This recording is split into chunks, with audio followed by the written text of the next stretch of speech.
What's up, everybody? Welcome to Flagrant. Today is the second coming of a dear, brave, courageous friend of ours who has kind of just absolutely exploded. I mean, he had a weekend in New York where he was not only headlining Madison Square Garden, was not only the musical guest for SNL, he was not only performing for all of Central Park or something. I don't even know what that was crazy. He managed, this is what a mensch this guy is, he managed to even make time to come out and see one of my little stand-up shows at the Comedy Cellar. Give it up for our dear friend JellyRoll. What a fucking guy. The boy's back, baby. I have to say, like, I felt so, I was telling my wife this, I felt like so guilty because I promised my wife that we would go out. We would go out to this place in the Hamptons that we have. And I was like, I promised we would go. And then your weekend in New York happened. And I was just like, you know, this is the one weekend away. We're away every single weekend on the road. And everything's crazy with the special. And I'm like, I feel so bad. I'm going to miss. I'm like, all right, at least I'll make MSG. Don't make. At least I'll make SNL. I'm feeling like the worst fucking friend. And you could have let me feel okay by just leaving. But instead you're like, I'll just come to you, baby. Like, I'll just come to one of your shows. That's what a fucking great what guy you are. You're a great guy. But you make me feel like a real piece of shit. Tell me, dog. Tell me. You're a piece of shit. Why? Why? Because we went to that They show, came, and they that came was awesome. The boys did represent on y'all's behalf. But You listen, should have charged them. First, just know that I am a traveling man, Bubba. Yes, so y'all you are. know me in real life. No, I felt that in my soul, man, because God knows if me and Bunny get a weekend away, man, listen, I don't care if Jesus comes to Nashville to perform. God, you know how much I love the Lord. Man, we finally got us a weekend, baby. Come on, man. God bless. God is everywhere. Dude, He'll come to us. He's been coming to me. you're getting skinny now. How much are you down? How Dude, much I'm down 100. This globe is It's the first time I've got to say it. I'm down 100. You're down 100. That's Wow, awesome. 3 Wow. digits. I'm down a whole How's dick 100. game? Man, crazy. It's coming back. Now, listen, me and my Talk wife, about listen, it. me Now, and talk about me it. and my wife just had this conversation because, you know, I've struggled with my weight my whole life, and she's seen me get really big and seen me lose weight before. So I was like, yo, am I tripping, or is like it not? It was a lot faster last time as far as even losing the weight and getting the dick back. So I was like, am I tripping? And she's like, listen, my wife is the most honest human on earth. She goes, Daddy, you're a little older now. We might have to just get that thing cut off. Because I'm like a kangaroo with a pouch above my pecker. You know what I'm saying? When I lose weight, the pouch goes back, the pecker comes out. So I found myself in this juxtaposition where I'm losing the weight here, but the pouch is still pouching. You know what I'm saying? Yeah, I got to look exactly. Oh, that's fire. So it's so, no, it's not fire. No, that's fire, dude. Because the dick warm, always. You know what I love about y'all? It's my big album week, and that's how we started. We're talking about my pecker on the biggest podcast on the internet. Good to see y'all again. I like this. I like this that you have that nice little area. That's because you got to make her work for it. Listen, how bad you want it? Listen, It's like a hand warmer for this a quarterback. is on you. This is now on you. No, I feel good though, man. I'm losing weight. I was telling you that's why we quit talking about it. I'm hitting that moment where you start to hit a stride in it. Okay. In weight loss or just in life? In everything. Yeah, like just the that's what it clarity. The feels like. clarity's coming with the weight loss, the music, the writing, fire. the tour, the production. But even down to like my discipline of like, I don't want to say I've overcome it, but dude, I haven't ate anything. It's been so long now, I don't even think about it. Really? Like, I just thought about this the other day that I've been such an obese human and fought food addiction so long, Andrew, that I would walk into rooms and make assessments of what was in there that I could snack on. You're like Jason Bourne. Literally. I would feel like on some super fat shit. I'd be like, yo, there's a can of Snickers. I got a little bowl here. There's some can of Snickers. That's These a kind lot of of things. You know how to be having the cans with the little baby Snickers on. Don't act like y'all don't see them. Baby Snickers. Fire. I like that. I like that. That's crazy. You're thinking outside the box. Yeah, and now it's like, man, I'm in the dressing room the other day, and there was I didn't even notice the candy in the dressing room until somebody said, "Do you want one of these?" Oh, Yeah. And then I was like, I'm not even thinking like that no more. Like it's just not We even. went out I remember after- when I caught that with drugs. Yeah. Like the first time that I found myself in an environment where people were doing cocaine and I wasn't like, gotta get out of the room. Yeah. You know what I mean? Yeah. I was just like, oh yeah, I used to do that. That was all right. You know what I mean? Like, we had a lot of fun. You struggle with drugs, like you said. My family, we have a lot of addiction, but like I noticed my dad quit. No, that's pleasure. That's fun. Addiction's not fun. You're right. You're my bad. It destroys families. But no, I noticed like my brother stopped drinking, my dad stopped drinking and went to food. I have a little bit of a food thing too, but they're the same. It's just like an addictive personality. You let go of one for a lesser one, and then eventually, hopefully, you let go of food for maybe work or whatever. But like, you think that's just a progression of it? I'm not 100% sure because I was fat and doing cocaine at the same time. It's hard to do. I could juggle fucking chainsaws with that skill set, you know? But I found myself, I don't know, man. I think it's for me is I'm just starting to do the real work on me. And I'm starting to really start to, you know, come to peace and find myself in situations. And what does that entail, the work on you? As cliche as it sounds, I've done like a lot of like therapy, just a lot of self-help, a lot of what I consume. You know, I didn't realize that not just what I was consuming was making me huge and making me feel bad and inflamed, but what I was listening to, the kind of stuff, the rabbit holes I found myself going in, like these little, you know, just like darker shit. Comedy you know what podcast? I mean? No. That's the shit that gets me out of it. It's like, I can laugh about this. This would like, you find yourself in just like, you know, dark holes of just what you even listen to or intake or, and then your timeline becomes full of it. You know what I mean? Yeah. Dude. That's the problem with the algorithm. Yeah. It's the Wild West, dude. You accidentally stumble on one dude getting his head blown off in Venezuela, and for 3 days you're like, I can't touch my phone. Yeah. It's nuts, man. You know what I mean? It's wild. But I get, in them dark, and those paths for me wasn't always internet rabbit holes. Yeah. These are the self ones that I struggle with. Yeah. You know what I mean? When I just get alone in these little rabbit holes. And I'm doing better at those now, man. I'm just thinking better, dude. Bro, I'm just fucking feeling better. I knew you were doing well, man. I knew that you were making like ridiculous money because you brought a guy out to dinner with us and you said, this is my philanthropy guy. What? Wow. Are you Mr. Beast? I was like, what? He's like, yeah, he handles all my philanthropy. I like that. That's a different level of money when you're like, other people need some of this money. Yeah. This is the guy that gives it away. Yeah, you got a guy to give away your money. Yeah, we're married for that. We don't need people. That is a problem. We don't need like a designated. We need a guy to stop her from giving it away to Hermes. She thinks Hermes is a charity. These French motherfuckers making billions. We're 16 minutes in and I'm like, I fucked up. Why do I do this every time? Just like, beautifully broken, stream it. Stream it right now. Beautifully broken. Beautifully broke, real quick. Beautifully broke is the rest of us. This guy owns his masters. Okay? Fuck. God damn, man. I mean, this guy. And he was like a handsome. He looked like Billy Crudup. You thought he was? I thought he was Billy Crudup for the whole time. I was like, oh my God, we got fucking Billy Crudup with us. Like, you know, the best part is it was such a Schultz moment. I often forget, you and Tony are my two friends that I forget about this until I'm out with y'all. Oh, yeah, I know where you're going. That y'all are knife of men.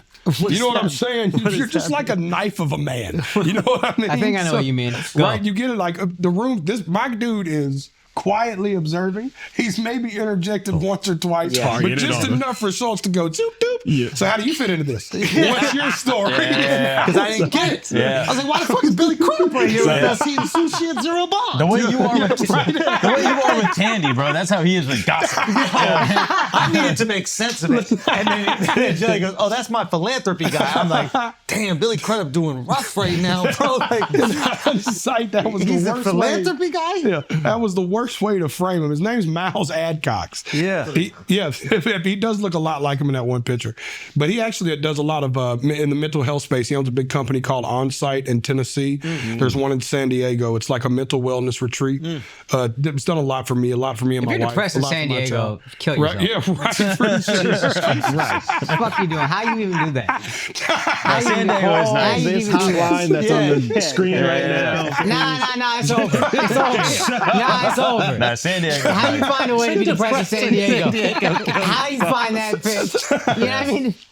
Put that shit in Anchorage or something. This is already a good voice. Let's fucking go. It was going so well for Jelly, man. He really did. Completely crossed over. It was going so good. It was going so good. I'm glad I did this after Saturday Night Live. Exactly. Never run into that. Exactly. He just hit his stride. My publicist is firing me tomorrow. Yeah, exactly. You should have learned from the music video last time. Every time we hang out, it's just a little dip, but then it goes even higher. Yeah. It goes down to go up. It's how it worked. That's the asshole army, babe. All right, we got to get Billy Crudup off the street. Yeah, I keep looking at it like, oh, it scared me. I don't even remember what he was in.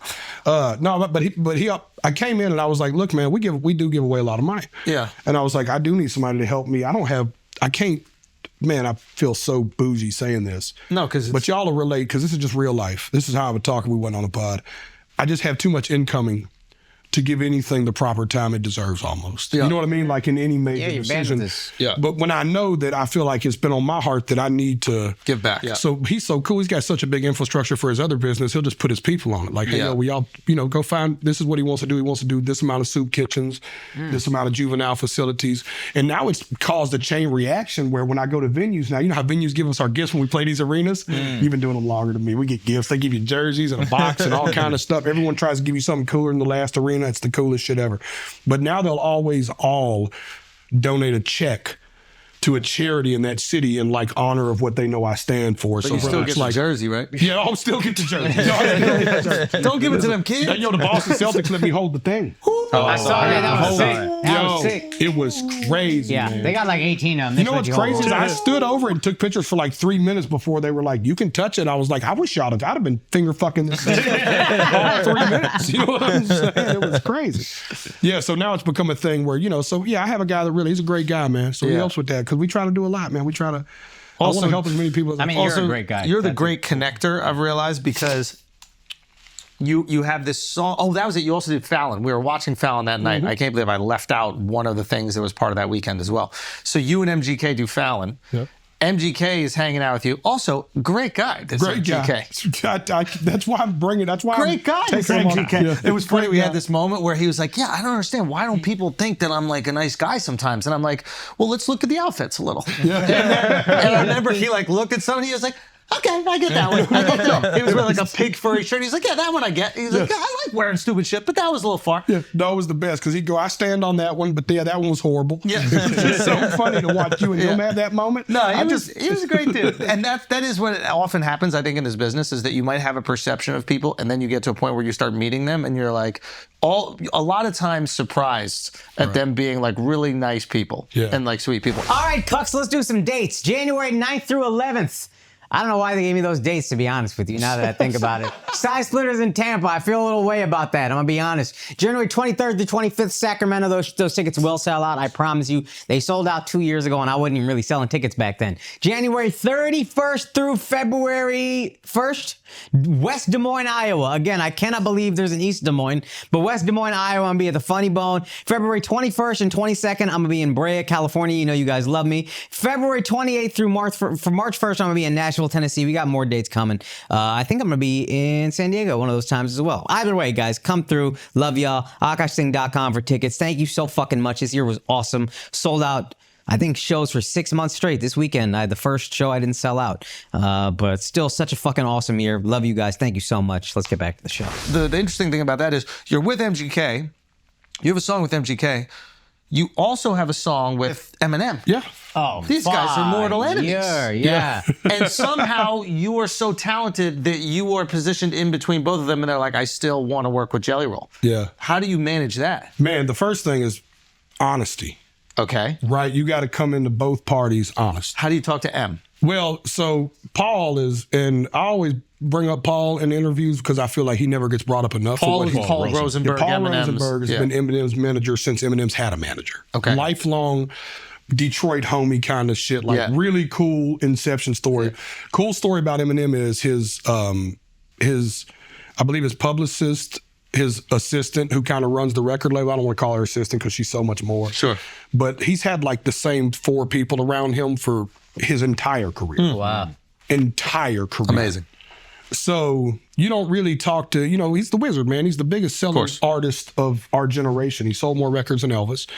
You know what I mean? I mean, it's insane when you think about how big. You don't really get to see the wizard a lot. Yeah. But I've seen the wizard now and hung out with him, and he's a fucking great guy. Okay. You know what I mean? He's really down to earth. He's super honest, and he's very intentional with his words. And we hung out on video set for 12 hours. Wow. Just like dicking around. To show you his personality, he walks in my green room going, somebody shave me. I need some Gillette. He said, we can get you a deal there. And just fucking funny So that's guy. the first interaction So the first you thing, have. no. The first one we had is when we're singing. I'll tell you that story too, but just let me praise Paul for 2 more minutes. Okay, yeah. He deserves it. Paul has always been trying to get me and M together Like every time I've seen Paul, he's like, if Marshall don't understand anybody else, he's going to get you. When he gets you, he's going to get you. And he's telling me this for like, since I met him when he was working with Yellow Wolf a decade ago. Oh, wow. Okay. You know what I mean? So like Paul has been that champion for me the whole way. So Paul calls and he's like, send me the Save Me record. And I'm like, y'all mind if I tell this story first? Because it's hard to get into all Please. this. Because I don't think I've told this one like his. So Paul calls and he's like, send the stems to the Save Me record. He calls John Manili, my manager. Now keep in mind, John Manili managed Jay for a while. So they've already worked. They have they're friends for real for 30 years now. They've been in the business together for 25 years. So he hits John Manili. He's like, yo, send over Save Me. I think Marshall wants to fuck with it. And that's all he said. So you know me, I'm like, you know how rap works. I'm like, I'm fixing to get an Eminem remix. Like, he's just going to drop a verse in my lap one day. Like, I don't know when and I don't care. Whenever it comes, just thank you, God, you know? And I had already told Kells that story back then. And Kells is a real friend. You know, where Kells is just like, yo, that's huge. Keep me posted. You know what I'm saying? Like, he's cheering for me. Like, at heart, his heart is like, you know what I mean? Like, yo, man, you don't have a problem. Kells with that being guy. MGK. Kells being MGK. He's like, yo, you don't have a problem. So this is like, I probably shouldn't town stamp it too much, but this is 18 months ago. Oh, wow. Yeah, so like, I get to the point, I don't think it's coming. Yeah. I'm kind of just like, it didn't happen. It's whatever, you know, it works. And then I get the call, it's like, yo, it's going on the record. It's closing the record. I'm like, what? Second single, they want to shoot a video. Now, keep in mind, me and Kells we hung out at the Grammys. We had both lost, and we ended up on what we call the loser tour that night. We went to all these like weird, crazy, like Illuminati parties. It felt like it was so fucking weird, dude. And we went to like baby 3 or 4 of them. Like it was no baby oil bashes. But I went in and we went to all these weird parties, and he had played me the idea for Lonely Road that night. So this is, 3-4 months after me and Kells have already worked on 2 or 3 records together. We're hanging out every day. I'm in LA a bunch. I don't have a friend out there. I only know him. Yeah. It's like, still, you talk about when I pull up on you, Bubba, you're my only friend here. What do you mean I'm going to pull up on you? I don't know nobody. You know what I'm saying? You're my only friend. Well, that makes me feel less special. No. I mean, like, I love you. I'm looking for my you too, Bubba. bro. You know what I'm saying? So me and him are hanging every day, and I'm like, yo, this Eminem thing's real. I was like, it's fixing to come out, and they want to do all this. Now we're already in there. Now on the other side, John's having to do straight business with Paul. Like, hey, Paul, you know, Kells and Jelly have known each other for 15 years on and off. They were beefing. Jelly dissed him. I was a hater back then. It's a whole other fun story. Yeah. It's like, but they're buddies, and here's where Paul's a good dude too. Paul's like, yo, man, we love Jelly, man. Just appreciate you telling us. Yeah. Never got brought up. Wow. My heart is always to bring them together one day, because I see so much more of them in each other than they know. Yeah. You know what I mean? Now, I hadn't really brought it up to Marshall yet, because I'm just kind of glad that I'm still in that circumference to be able to have them conversations. But I do see, like, there's so much more in them than not. But like I also gave Kel some perspective too, it's like, we all grew up watching Eminem take over the game early. Like, if you got mentioned in an Eminem song, it was like getting mentioned in a comedy special. Yeah. You were on fucking fire. Yeah. You couldn't be hotter if you got mentioned in an Eminem special or an HBO special. Yeah. You know what I'm saying? An Eminem song or an HBO special is what you wanted your name to be brought up. I also think that beef between MGK and Eminem, like that verse from MGK was, I think, the most... It's underrated, actually. I thought it was rated. Like, I think most people looked at that and they were like, whoa, this was way better than I thought. And then I think Eminem's verse, I don't think people thought that he absolutely knocked him out the park. Like, I thought that the reaction to it was, this is more competitive than we thought it was going to be. So I think that MGK's respect went up. Well, what's interesting is over time, it's changed. In the moment, I remember that being the response. And now when people look back on it, they're like, oh, Eminem ended MGK's rap career. Because MGK transitioned into other stuff. And so I think the narrative got rewritten that way. Well, but I remember in the moment, people being like, yo, I don't think MGK necessarily got destroyed. But yeah, only thing I'll say to touch on this, because I'm on a slippery slope. Yeah, you gotta be very careful. Just not. Is everything Andrew just said right now, I want the Flagrant listeners to know. He said to MGK, I watch y'all have this same conversation together, which I think is super cool. But here's how I feel. Look, man, they're going to get together. one day eventually. It's inevitable. The world's a circle. You know what I mean? And I think that they're going to find each other's heart more than they don't. And if they never do connect that way, I think that it did more for both of them than it did to hurt either one of them. Yeah. Whether either party ever fully acknowledged that. What MGK did after that, I don't think had anything to do with the beef as much as just heart and what his spirit was music. Because he technically dropped, I think, Hotel Diablo was the project right after the M beef. Don't quote me. But it was the mainstream sellout, and it was the Tickets to My Downfall that changed. Yeah. We're talking about a couple of the biggest albums. They'll go down as the biggest albums of this generation in pop, in pop punk and punk rock and maybe in rock and roll, like new music from new recording artists. In 10 years of rock music, I think those albums will be the biggest selling. Because that's the thing that like, Let that one sit. Yeah, no, and I told him this shit too. Like, what I saw is him as a rapper, knew him as a rapper. Then I saw him become an arena act rock star. Yeah. And I knew that I was getting old because I was like, what is happening? What happened? Did you feel that way as well? I didn't know when the switch happened. But he went to arenas. Yeah. And so something must have been resonating with the rock music on a different level than rap. I also think it's hard to be like an arena rap star. Like, how many arena rap acts are there? You know, we were talking about this before, and M's like stadium. If you want Eminem it. Stadium's for sure. Eminem Stadium. But like arenas around like Drake, Hold on, let's go a step deeper. Eminem's a +1 at most stadiums. so he can do 2 stadium shows. He's a +1 at most stadiums in America. That's great. I mean, yeah. This is I a mean, fact. that's like Taylor Swift shit. Yeah, Like, 100%. Wow. Yeah, he was Taylor of rap. That's crazy. Yeah, even now to this day, like. but let's like, crazy, what are crazy. the arena acts? It's like Kendrick, Drake. Nicki. I think Nicki's Nicki built did like arenas. this unbelievable following.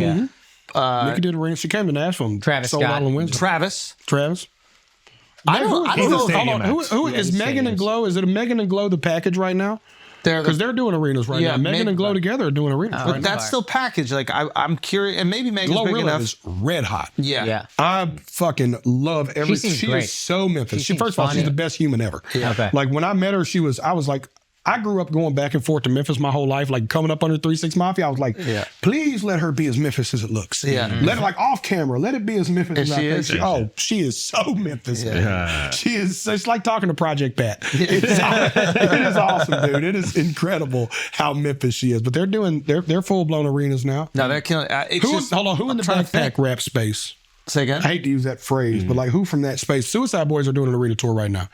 Whether you really? acknowledge them as rappers or not, I think they're sick as I love the Suicide Boys. Yeah. I don't know. But I know they're doing arenas because we're on their ass every night. They're playing really? Tuesdays and Thursdays like us. Wow. And they're selling almost clean everywhere they're going. Wow. Oh, that's awesome. I mean, They're it's just a on rare fire. thing. It's like, especially in the rap space, it's rarefied air. It's listened to as rap music is. When they did the West Coast package, I remember they did like the, whatever they labeled the West Coast package, it had Cube. Oh, I mean, Snoop. when 50 went back 50 out, went out and did it. he was doing it. Yeah. But then we're again, also you just got now- one of the biggest rappers ever. It's like Kanye. Yeah. It's just a hard thing for rappers to do. For whatever reason, for as much as we listen to rap, as popular as rappers are, as like seen and noticed and recognized, it doesn't translate to ticket sales in the way that like maybe country does, definitely doesn't as rock. EDM, you could argue, is like over-indexed. There are EDM DJs that I have no fucking clue their name. There's an EDM DJ named Anima, that is doing the Sphere in Las Vegas, and they've added shows. So now they're at like 6 or 7 shows or something like that for New Year's Eve plus others. Did you guys know who this guy was? I mean, no disrespect to him. I did. Son. You guys didn't. You did. Do you know Fred Again? Oh, he's great. That guy's fucking massive. Fred Again was on our new artist Grammy list this year. That's how I kind of got hip to him, you know? And I was joking with Noah about it. We were joking about all the who all we were. Me, Noah, and I think Gracie Abrams were all talking at the table. And I said, the funny part of this is, I don't even think Fred Again came to the Grammys, by the way. I'm not sure. I don't think he even showed up. Yeah. But if he did, I didn't get to meet him. And he's going to make more money than all of us put together when it's all said and done. Yeah, it's crazy. He's doing crazy. He's doing a stadium show where he'll like have a B stage in like the nosebleeds. They did a wild thing. They did a. Okay, I'm gonna fuck this up probably, but with MSG, what they wanted to do is go on sale the day before the show. So they wanted 24-hour notice, and I think that they couldn't because of like a Ticketmaster regulation, some shit like that. So then maybe it was like a few days. They sell it out immediately, and then they do the show. And then for the show, I'm going to butcher this, and somebody will fucking correct me, whatever.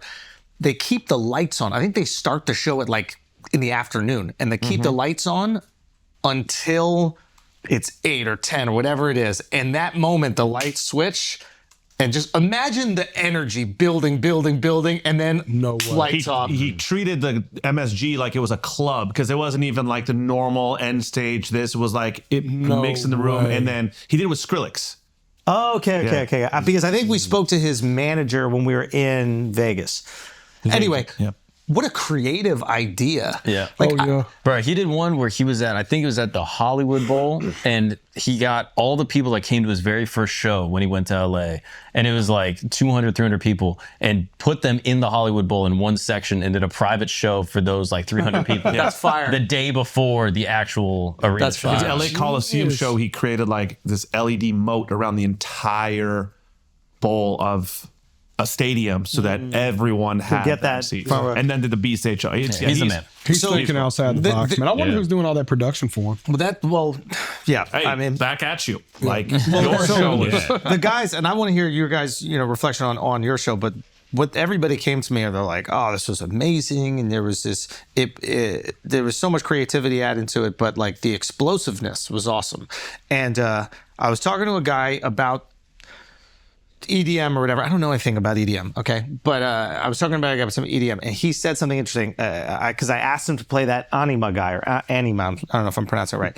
And it was like an hour-long set, and it started like real hard, kind of like pumping stuff. And I was like, I don't know if this is mine. He goes, yeah, but it's an hour-long set. And I go, so? And he goes, well, like the first 20, 30 minutes, he's just getting everybody's heart rate up to from 80 beats to like 110. And I go, why? He goes, so that they can do this big drop. He goes, it'd be different if he was just doing like 5 songs.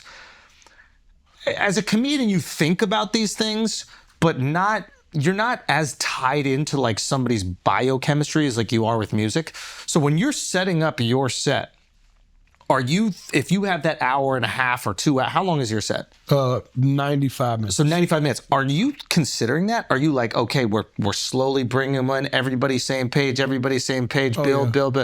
Can you a little different. But can you break down like what you're thinking when you're creating the set? Yeah. Of course, every show is different, every tour, just kind of like you with the life. But for me, this particular tour, I was like, I wanted to make a real statement at the beginning of the show. Like, it was important to me not to like, because like the trick is either you come out to like an up-tempo hit that people know, and then you kind of play into the crowd, and then you kind of bring them into the couple songs they don't know, and the set slowly ramps up, and the last 4 songs The are bangers. the biggest 4 songs. Yeah. This is like rock and roll 101. And I was like, so I've always tried to stay away from that model. Like, not to like give away too much of what I do, but like immediately I'm like, fuck, that model sucks. You know what I'm saying? Yeah. Like, fucking, even from my perspective. It's like, expected. Like, and also, 100% go on. So I was like, what if we come out and the first thing we do, I blow one of the biggest gags I have. I mean, I walk straight into the arena and all eyes on this thing that happens, right? And I drop, I'm not okay, out the gate. You know what I mean? So it's the fucking first thing I'm doing. I mean, I'm walking right in and like fucking balls on table. You know what I'm saying? And I'm doing an effect, right? I'm doing an extra thing that happens. It's like, even if I look right now and tell you, you know what song I'm going to do first. And it's still going to have a moment in the song where you're going to go, get the fuck out of here. You know what I'm saying? And I also did that because I wanted people to go, where can he go from here? That was intentional too, because I knew once I put us in a box where whenever me and my team were talking, they're like, all right, this is this idea. And I was like, this is what I want to do with this. They're like, cool. I was like, and that's how I want to start the show. And right then you can see them go, fuck, well, how are we going to finish that? Yeah. You know what I'm saying? I was like, that's how we challenge ourselves. Yeah. Now we got to work through it. Yeah. We know where we're starting. And then I build the whole set like an emotional. To me, it's about music. The best concerts that meant the most to me were the ones I remember leaving how they made me feel. Yeah. Like, I don't even remember the set list. I don't fully remember what songs they sung. I'll remember some highlights. Yeah. But I'll remember like the overarching theme of like how I left feeling. Amen. And I want people to leave this like feeling like free. Like, you know that feel, I don't know if I'm talking to a bunch of people from up here, but don't take this wrong, but like I always bring it up, but like that old church feeling. Like, there's something about leaving church on Sunday. There's this misconception that you leave feeling like you're going to hell. But like, if done right, Yeah, you feel you amazing. feel like that at some point in the day, right? But you leave feeling like I'm fucking a good guy. You're floating. I showed up. I'm going to eat lunch with my mom now. Like I'm on fire. You know what I'm saying? It's like that's how I want people to leave that show feeling. And I try to cater the entire set to go into that moment. Because if I know that's my end game, then I just got to figure out how to get there. I know how I'm starting. I know how I want people to feel walking out the door. How do I push them out the door? Oh, that's awesome. I can attest. Christ is king. Finally! Get the funny camera on him. Say it again. It was spectacular. No. Oh, that's so cool. All right, guys. Stylebender's back. Yep. Big fight. Yep. This is his first non-title fight since a year after he entered the UFC. Wow. How long is that? I forget. 2018, I saw the statistics somewhere, but this is the first non-title fight because I think he won the UFC title, I guess, within like a year and change. Yeah. And then hasn't had a non-title fight because it's either been he won defending or a it he's rematch. trying to get it. Wow. Wow, that's Insanity, right? 2019 or 2018 was the last one. That's crazy. Imagine fighting the second best guy every single fight for crazy. years. That's crazy. That's a long time to be the best. Yeah. People forget. That's the thing. Like I'm a prisoner of the moment or whatever, recency bias or whatever that shit is. But like you forget what that's like. Imagine every fight you have is the Super Bowl. That's what happens when you're the belt holder. Yeah. It's the best two. Yeah. Your name on the arena every time. Exactly. Like everyone tuning in to see you. Not some 12th game of the season where you're playing some bum ass squad where you don't have to go hard. Every single time. Titles on the line. The titles and the guy who you're fighting has been thinking about that moment his entire adult life. That's crazy. Yeah. Yeah, that's insane. nuts. Yeah. I'm actually excited to see him fight a non-title fight. I'm curious to see, is he loose? Is he fucking around? Yeah, like, what's the energy? Gotta be. yeah, you know, you don't have to carry the weight of the promote. I mean, I'm sure he's still headlining the card, but it's not like you're not carrying this weight like you do. And I just wonder what that's like. Like what he said when he was here. He was like, oh, yeah, I'm going to try some new stuff now. Yeah. Like, I'm looking forward to that. Like, is he going to try to tap him out? Like, what are we going to see? That's... Yeah. What do you know about Imavov, I guess is the guy's name. I saw Imavov fight some other dude, and I'm forgetting who it was, but I mean, the guy's nice if he's going to be fighting Izzy, you know. So, but yeah, I'm just excited to see it. This is gonna be like when you get back in the clubs after the tour. You know what I mean? You're done doing arenas, and you're like, you still want to do good. Yeah. You're like, we could, we can fuck Let's have around a some little. fun. We have some fun. Let's enjoy ourselves a little bit. Yeah. So yeah, that's that'll be really cool. And then also you got the Mahashev fight. Makachev. Makachev. You see? Islam. So Islam is fighting Sarukian, and I don't know that much about. I think it's Armin Sarukian, but I know it's their second fight, and apparently everybody's saying how amazing Sarukian has been, and let's see what happens. But that's going to be January 18th. So Does Sarukian have a mustache? No, but he's Christian. He's from Georgia, You lost. or he's Armenian, but still Christian. Yeah. You lost. It was funny. Ariel Hawani was interviewing him, and he kept saying things that were in Arabic. He's like, "Assalamu alaikum," and all these other things. And he's like, "Okay, I don't know." I just completely lost about why he was saying these things. So, but yeah, let's see what's going on. You know, we're like detached, I feel like, from the rivalries in the Middle East. So we don't realize the stakes. You know, when like a Georgian fighter fights a Russian fighter. Yeah. Oh, yeah. You know, or like an Armenian fighter fights a Turkish fight. Like it doesn't mean as much to us because we're not ingrained in it. Yeah. You know, but I imagine that's their version of like what's a big boxing rivalry, like Puerto Rico versus Mexico. Floyd versus a white guy. Yeah, exactly. Yeah. So yeah, I'm excited for these. Obviously, get it popping over at Stake. You know, leader in global betting and U.S. social casinos. Bet on top sports, political events. Use the promo code FLAGRANT for your welcome bonus. And let's get back to the show. Jelly, you've been blowing up. I want to hear about all these stories. I know some of the experiences you must have been having are crazy. I will tell you a story about Saturday Night Live that I don't know. I'm sure everybody else knew this but me. But I didn't realize that the dress were it's live. It's not like live. It's live. It's live. But I didn't realize that the dress rehearsal was for an audience. Yeah. Oh wow. I don't know why I would have missed that. I guess just when you watch it, I'm not enough behind the curtains to know that side of the business about how the sausage So they can is made. use that if they need.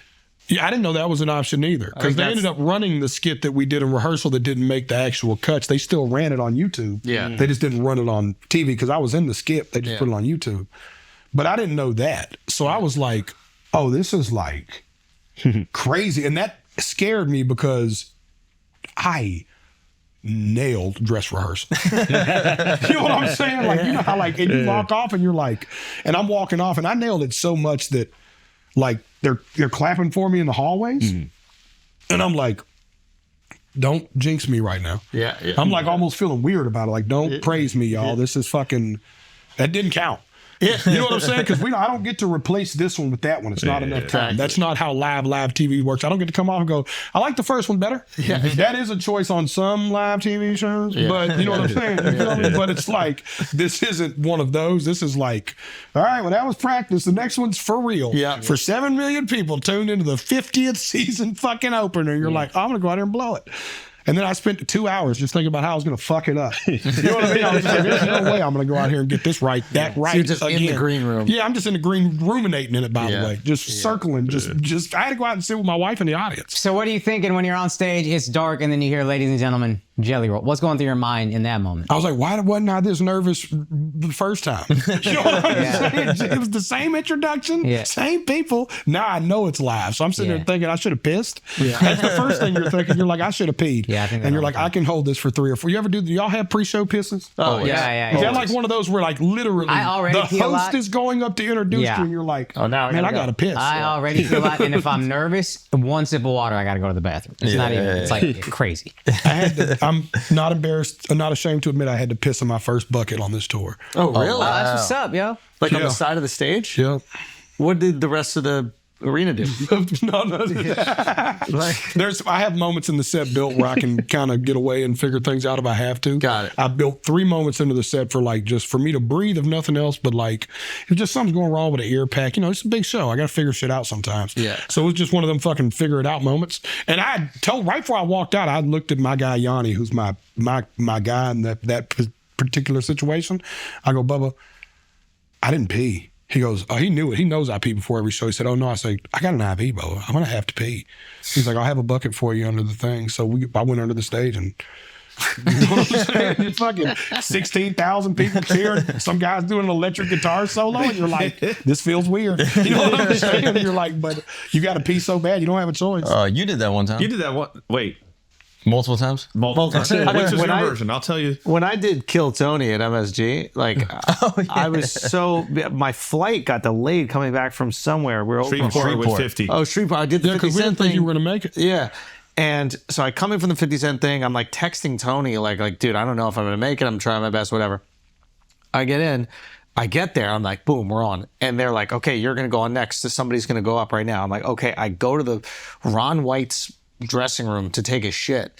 And as I'm like wiping, I hear them go, give it up from New York City. So I'm like mid-wipe, shit caked all over my ass. Pull up my pants. Gosh. Come on, bro. Yeah. Pull up my pants, go up there, sit down. Didn't wash my hands at all. Dapped up everybody with the duty Went up there with the duty fingers. I seen you look frantic when you got up there. Oh, yeah. It was I was like, he does it because it was the last 12 minutes of the show. We were sitting in front of the house smoking a joint. I was like, he made it. Yeah. What about Amsterdam when they didn't have a bathroom in the whole? Oh yeah. The whole I know where you went. What was that one? A little paper waste bin. Oh yeah, I peed behind the stage, right? It was like they had the like fake green room that they built inside the arena thing, but there was no bathrooms. Yeah. Took a little. So you just had to rip in the trash can. I mean, yeah. And then after the show, you went up to some poor woman and you're like, by the way, that trash can's got to go. I mean, there was one time where like I was wearing these pants, like, you know, usually I have like a jean or something like that, or like a darker, but there was like a pant I was wearing. I don't know why it was like light. And I peed and I was like in a rush. So I didn't let it Last you got to shake. You gotta shake. I'm a shake. I have to shake. Yeah. Like at my age, I would say between 40% of my pee out when I pee and 60% when I pee. Okay? Yeah. And I didn't have time to shake. And I remember running to stage and just feeling myself pee on myself. Like a full pee. Full pee. Like going down the leg. as they're playing like the intro video for me. And I remember just like taking the pants and like rubbing it into one another, like that, trying to dry it, like pulling whatever shirt that I had down over it. You were wearing denim or something light too. You're It was brave, light. man. It was light. Oh, yeah. Oh, you and Alex, boy, y'all brave with them light colored stands. I got too much of a dribble too, man. I know Oh, the I'm feeling. straight dribble, dude. It's The bad. difference between me and you is at least you can, when you shake it's just a shake. I got to do a little bit of hopscotch. You know what I'm saying? What was shimmy. the game with Twister? I got to do a little Twister. I got to put one hand here, one hand here. You know what I'm saying? Give a little hip thrust. You know what's interesting is like I'll be very deliberate about peeing in the toilet when I'm peeing. When I shake, it's a helicopter. Like it's almost as if like shake dribble wherever that goes doesn't count. Like it's on the sink, it's everywhere. It's on the mirror in the bathroom. It's everywhere. But I don't feel any need to clean that up for whatever reason. I don't know why. It's the same pee. It's like.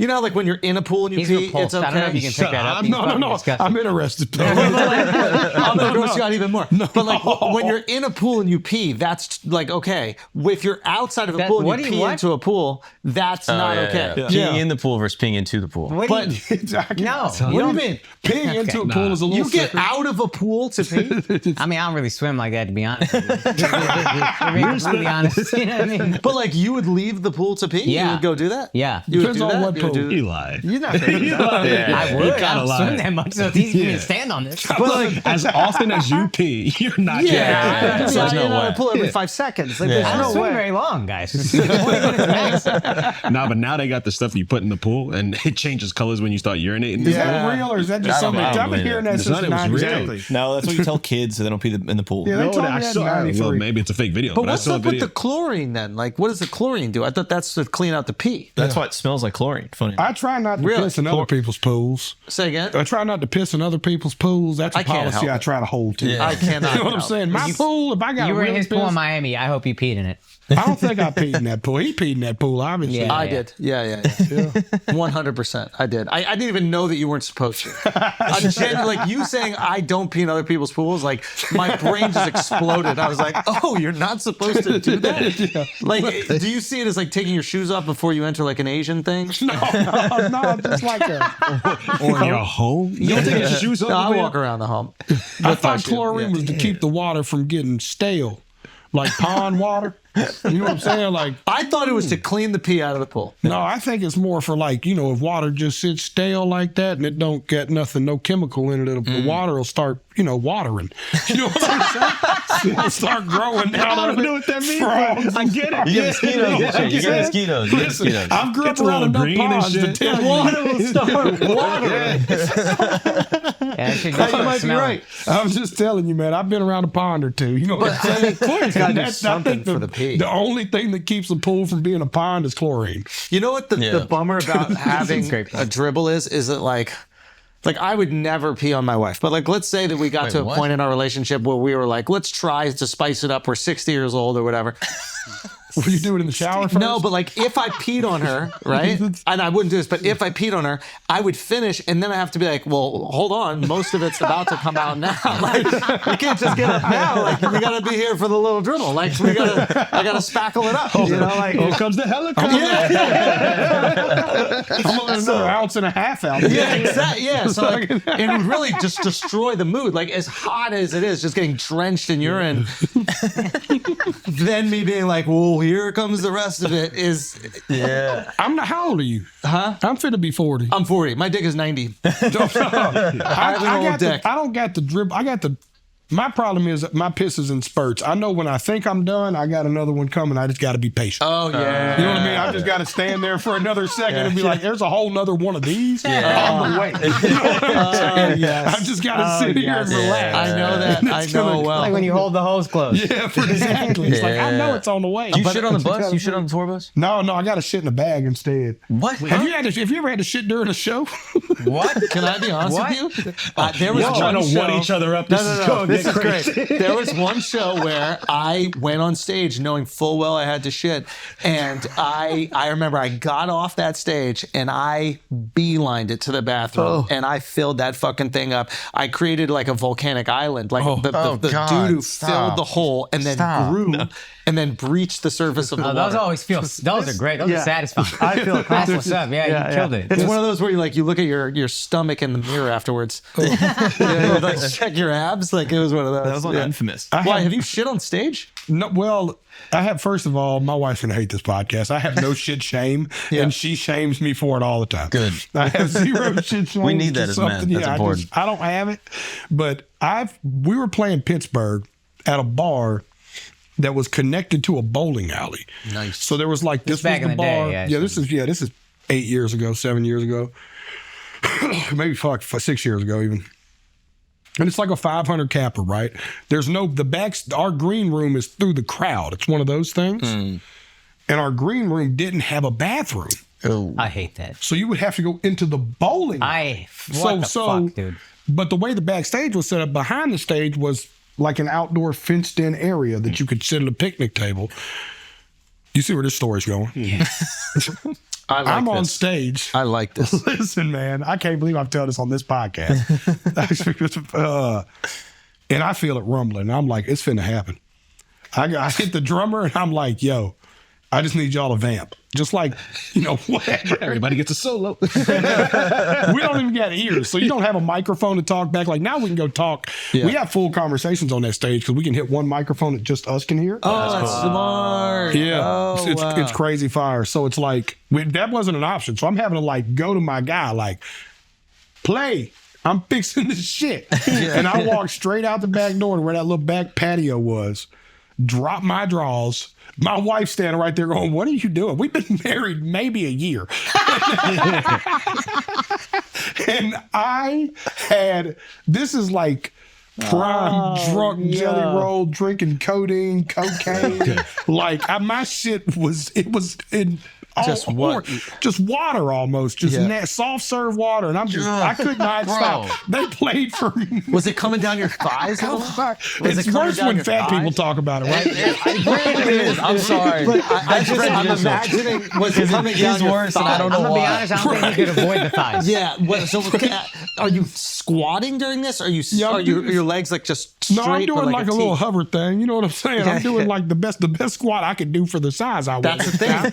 I'm pressed up against the fence probably. I've had this shit. I'm from the country. I've a had this bear. shit. You know what I'm saying? The sitting on the side of the road's not a new concept to me, sadly. What do you wipe I'm with? experienced in that moment. Yeah. Nothing. You just gotta, God damn, Jelly! You gotta get up. Not a liquid shit, no way. No, listen. You savage. Listen. Just rub your ass against a brick. Yeah. Listen, the worst part of this podcast is gonna be when I have to take stage with shit all over your ass and head. What are you talking Yeah, about? I did. But I'm not proud of it. But he was in his grave. I tried to. You want to know something crazy? I wiped and I broke. I broke through the toilet paper. Oh, that's petty. No, Yeah. you can't. Now that's He's lying, but it's disgusting. Yeah. No, I it still feels real. I did do that. I did do. Why would I lie about that? So I look cool? It makes me look cool. It's working. I fingered my own ass. It's a true story. Yeah. I know one time. I'm not going to keep telling shit stories. I need to know. So you went liquid shit. You went liquid shit air drying? This is the wildest podcast. That's where you gotta I've shake. ever That's done where you in gotta my shake. You gotta Yeah, shake you gotta after that shake liquid after shit that. air. No, you Take a got to do liquid one of shit those air for dry. sure. And no, you know what else you got to do? You got to squeeze the butt cheeks together and then squat and then squeeze. You know what I'm saying? Just trying to get Get it all out. Get it all out. I've had- Toothpaste. Yeah. I've had to do. I've been in the country. I've had to wipe with leaves before. You have to wipe with leaves. That's kind of nice, actually. Oh, yeah. I've done that. But no, that's not that stuff. Mark man, voluntarily that'll does tear that. that He asshole leaves to into his pieces, bathroom. man. The smoothest sleeve out there is gonna butcher that butthole. I like that. You guys are country. Wiping with a smooth leaf? Because it can't be too smooth or it's not going to grab. I need some grip. Yeah, you need friction. I need grip. Listen, Yeah. I need grip. I need it to be like a skateboard. the first time I went to my uncle's farm, my cousin shit and wiped with poison ivy. Oh, no. Poison oak. It was poison oak. It just Wow. looks like a regular oak leaf. Yeah, But it was poison oak. And then what happened? Oh, he flamed his ass up. What are you talking about? It was all bad, man. We had a neighbor that It was did that. so bad. Have you ever had poison ivy? Poison ivy I've had. Not Imagine poison that oak. on all the way from bottom of nutsack to tip of tailbone. Oh, no. Yeah, Yikes. horrible experience. We had a neighbor that did that. He's actually from Tennessee. Really? He's from Knoxville, and he got poison ivy on his hands. And I swear to God, his wife came out of the room like 2 hours later. She was like, "Oh, my breasts are burning." I swear to God, I'm not lying. She's like, "My breasts, I just don't know what it is." Dog, if you touch like his poison ivy or gravitating. poison oak, you can't piss. Oh, really? You can't, touch your dick after that. Watch, Bub. That stuff it's like chicken pox. It goes with everything it touches. We gotta do that episode of Immediately. Hot Ones, bro. We need Hot Ones with that. Touch your dick after poison ivy. It is Can you transfer it to crazy, other man. people? Yeah, Immediately. Yeah. Yeah, how if his wife got it. There's literally, if I touch a poison ivy right now and I grab Touch my neck, I'm not touching your back of my If you touch my dick, that shit will get swollen.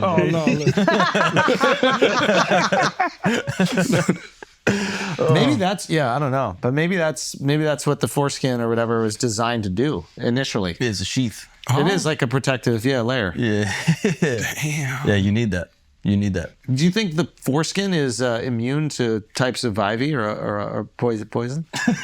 I think it is immune to a lot of poison. I think you could drag that fucking hangy dick of yours on a bush of poison oak But and be sometimes okay. it does collect little things though. Like what? Sometimes. Like little stickers and stuff. It collects little No stickers. way. Yeah, if you're out in Are the you woods, like a you're clam? Like if we open you up, is there going to be like a little marble in there? Or something like that with pearls? yeah, there's jewels. Oh my god! Yeah. If you let it go too long. Can we do that on a Patreon? Yeah, we might need to. That'd be kind of sick. That's why you just gotta go commando, bro. You have a bidet? I live by bidets. Oh, It's nice, right?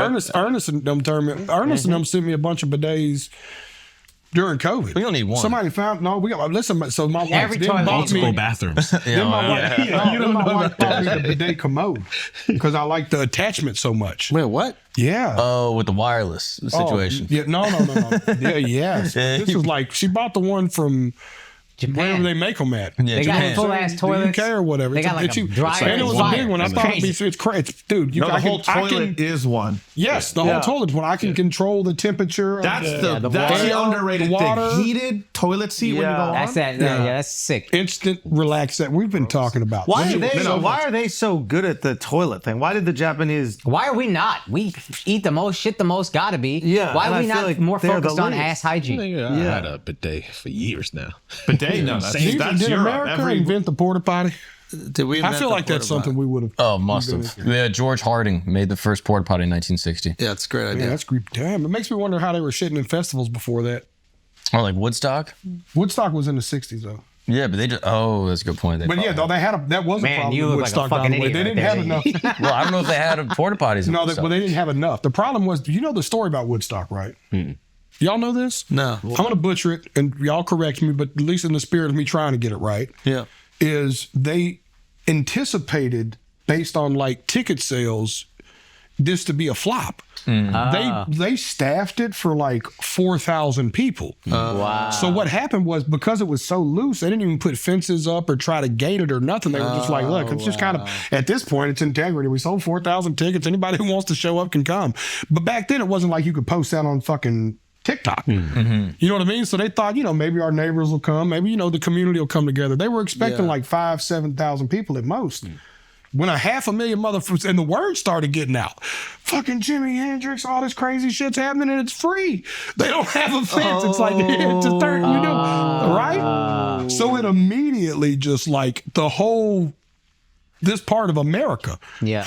Yeah. Right into it is what. So yeah, no, there was shit everywhere. That was a big part of it. When you watch the documentary, it's super bad. Yeah. The other problem was they didn't know how to feed people, and there were so many people backed up on the interstate highways.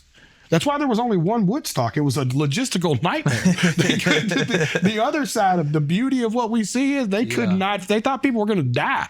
It was really bad. The locals came in and started cooking like big bowls of chicken and rice just to mass feed people. Wow. They wasn't ready to feed that many. They wasn't ready for, that area of New York wasn't ready for 500,000 motherfuckers Yeah. to show up. Yeah. Still probably, to be honest with you. Not Yeah. ready Yeah. at all. Yeah. You feel bad for the Firefest guy. He's like, I went to prison for this. Yeah. And the Woodstock guy's got like the greatest documentary ever. Like, what the fuck? Yeah, it was great. He's running it That's back what though. number one. Firefest is running it back. Is he going to do it again? Yeah, would you perform at Firefest too? I think I'd probably pass. Yeah. I think I'd probably pass. I don't know, man. I'm all about second chances and redemption too, though. Yeah, I would that's hear him out. Yeah. I would give him an audience. You know what I mean? Like, yo, what did you really learn? Did Make you, sure he comes thirsty. Did you not come out like the problem is with prison is people either come out and really want to change their life or they come out smarter criminals. Yeah. And that's the truth. And and I'm all about second chances. So yeah, I'd hear him out. But my gut reaction is fucking no. Not into that at all. You know what I mean? But I'm also just not into being on a plane that long or just doesn't sound like my crowd. I don't look like based on what he tried to book. Guys, let's take a break for a second, okay? When I wake up in the morning, I make sure to exercise the most important muscle in my body, my freedom of speech. Let's go, dude. Because I'm an American, and as an American, the most important thing that I do in my life outside of exercising my freedom of speech is to put caffeine in my system. Coffee, specifically. Not tea. Not tea. Throw that in the river. Yeah, we do. We boycott that, and we use the most badass coffee on the planet. Black Rifle coffee. Yeah. Not another color rifle. Yeah. Black Rifle. Yeah. In the night, pulling up, shooting drones out of the sky. Boom. Yeah. You're lucky there's not a bald eagle on my shoulder. Someone put one in post. Will do. Thank you. When you need to get your day started in the most American patriotic way possible, what do? Do you kick a migrant over the wall? Yeah. Maybe. Do you call an Uber and check to make sure that they have papers and legal status in the United States of America? Yeah. Maybe. Do you go to Home Depot, round them all up, take them to a deportation center? Maybe. Yeah. But how are you gonna do that if you don't have the energy that you need? And what's gonna give you that energy? What's gonna give you that focus? What's gonna give you that super ability to look at someone and make sure that they're from the greatest country in the world? Not Starbucks. No! Not Starbucks. It's Black Rifle coffee. Thank you. Okay, the greatest coffee on the fucking planet. So right now, you go to blackriflecoffee.com and I'm gonna send you a gun. Wait, that's not really. That's actually not. If you go to blackriflecoffee.com/flagrant and use the code flagrant, we are going to send A gift basket of guns. gift basket. That's not okay. of gun. It's not We have guns. to edit that out because that's not okay, true. there might be some hand grenades.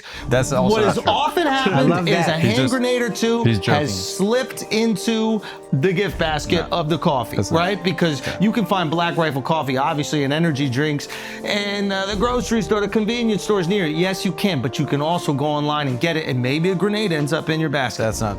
I would do it if I'm you. It's hard to get a grenade. Take your chances. You got to take your chances. And you'll get 30% off. You get 30% off. You might get a bald eagle chicken wing in there. The point is, the greatest coffee on the planet. Yeah. The coffee that's gonna make sure you exercise your freedom of speech. All these things are possible as long as you are caffeinated with Black Rifle coffee. Yeah. All right? You order Black Rifle coffee right now. You get to pick which country we invade. A lot of people don't realize that is part of the gift basket. You get a map, you point at it. That's it. Greenland? You want Greenland? You want Syria? It's all up for grabs. We already working on Canada. You better watch out, Canada. Do we even ship this to Canada? They don't deserve it. If we ship this to Canada, Not they until might we have annex. the chutzpah to try to invade us again. Oh shit. But you know what's gonna happen if you run it back? BlackRifleCoffee.com. Use the code FLAGRANT, 30% off today, and see what all the hype is about. All right, guys, let's take a break for a second, okay? Let's just be honest. A lot of people out there, especially homeowners, are struggling with debt. Maybe you're upside down in your mortgage. Maybe you got credit card debt that's piling up and only getting higher because of inflation. Well, American Financing can help, okay? They give you loans using your home's equity. It's a family-owned company that's been around for a quarter century. That's 250 years.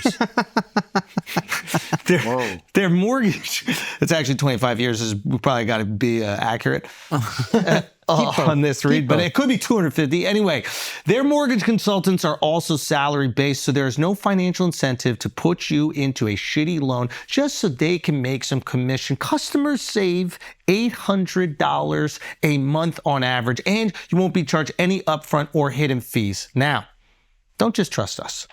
Do your own research. How are you going to do that? You go to americanfinancing.net/flagrant or call 1-800-852-2010 to learn how homeowners are saving $800 a month on average. Now let's get back to the show. You're headlining. This is Stagecoach. Yeah, this is the big one. Yeah. Huge. Yeah, it's our Coachella. I know y'all work ridiculous and asking y'all to do something other than I work wanna on go a to that. Saturday. Stagecoach would be awesome. When So is it's it? you. Who else? It's going to be Luke Combs or Zach Bryan's. But Luke Combs Yeah. is Friday night. Yeah. I headline Saturday night, and Zach Bryan headlines Sunday night. Wow. Zach Ryan's beast. It's going to be 75,000. It's going to be. I mean, it's going to be insane. Yeah. Where is it? It's April. It's the Coachella California. is the first week. First and 2 then- weeks, and then the week after it is. Yeah. And then hold on, there's a fun little thing. T-Pain, Creed, and Backstreet Boys. Oh, I'll be there. fire. Well, listen, T-Pain is don't fire, accidentally dude. look over Nelly doing 25 years Oh, of country Nelly, grandma. dog. Lana Del hell Rey. yeah. Sammy Hagar. Sturgill. Sammy Hagar's the man. Oh, Sturgill's gonna be there? awesome. Sturgill's my night. Son, we were just talking about Nelly last weekend and how like, man, that first album, unfucking This is the album he's celebrating. Yeah, Country Grandma. Country He's gonna Grandma, do 20 he's EI, doing all Country Grandma Ride stuff. With Me. Those were just like, those took over the country. Shabuzi's my night. Co Wetzel. Ashley. that's gonna be This fire. night is special. All Man. right, It's we're gonna be pulling good. up. Yeah, I'm telling you, man. yeah, dead ass. I'm gonna try to pull Flatland up. Cavalry. This is Yeah, this is awesome. big. What April? is this? What? 25th, 26th, 27th? Of what? April. I'm in there. I'm coming. Cool. I'm bringing the We'll wife. just- it's gonna be big. How So, crazy is it to have the baby out there? It's great. Come on. We'll put the headphones on. People bring babies all the time. It's great. The weather was great when we were out there. Also, the baby can stay. You're not like it's not like a Woodstock type thing where you're like there the whole day. You can go back to the house and then come back for It's different. so easy to come back. And also, especially on my night, I have the whole compound, so it's whatever. I'll give you your own. You'll have your own room. Don't worry about that. We'll take care of y'all. Yeah. Okay, that'll be fun. That'll be easy. Don't worry. We'll roll out the red carpet. It'll be fun. Trust me, that'll be cool. this is a big deal for us. If you know one This thing is y'all know huge. about me is I'm like y'all. This is how we became friends. Yeah. Is that we treat every moment that is a moment like it's a moment. Yeah. So y'all know what the fuck I'm fixing to do. Oh, it should say JellyRoll and Friends because I got big Bringing tricks out all up the my stops. sleeve. Oh, I got wow. big tricks up my sleeve. I'll talk about. on camera. wow. I've already got fire. one commitment. About this one commitment's the only one that comes through. It's going to be the most legendary thing that ever happened to Stagecoach. Really? And I got 2 more calls out for even crazier looks. Wow. And like seeing that like Saturday of Stagecoach, that's when everyone is there. It's like that's a Jay-Z Beyonce main stage equivalent, which is what I they was just did. gonna say you should bring up. Yeah, Beyonce. that's That was the fire. weekend at Coachella. Yeah. It's that same audience, not the Weeknd's obviously the biggest artist ever. And Andrew just thinking what drugs he's gonna be doing that night. It's No, country. I haven't been into the drugs. Though I'm the Fatherhood, that's the drug. fatherhood. I haven't smoked a cigarette or anything since the baby, and I haven't touched drugs since the baby. Wow. And not really even had any interest in doing it. It's kind of weird. that? But I will say this: Burning Man is calling me a little bit. I was talking to my the guy who does like PT and training stuff. Shout out to he's fucking unbelievable. You guys should definitely get in touch with him if you can. He's incredible, truly incredible. Like saved my shoulder. My shoulder. I was getting cortisone. What are they called? Cortisone. Cortisone or cortisol? Cortisone. It's a cortisone, yeah. Cortisone shots. A doctor was literally like, "Yeah, this is just what your shoulder's going to be like." A doctor, and then him and another one. They basically just like saved my shoulder. Like truly remarkable. Makes me truly believe in PT. Anyway. Oh, fuck, I can't. Now we got to bleep his name because I want to tell you the other thing. But he's like a chemist with everything in his life in terms of what he puts in his body, outside like with food, etc. And then just today he was breaking down his like how he does the night, how he ramps up the night. And yeah, he's like, he tests his own drugs. Wow.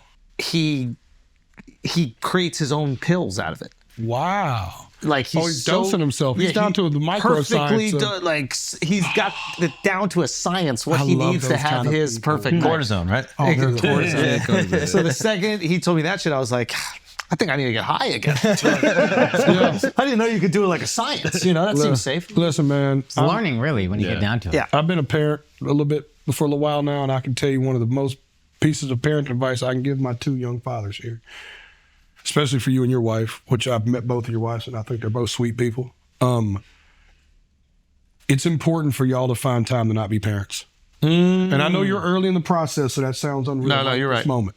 But it is important that y'all go to Burning Man and completely fucking lose your mind and forget your kids home. That is the only thing that will make that balancing act work. Because a little night out with some wine or a weekend away at a hotel, a staycation, or that's not enough.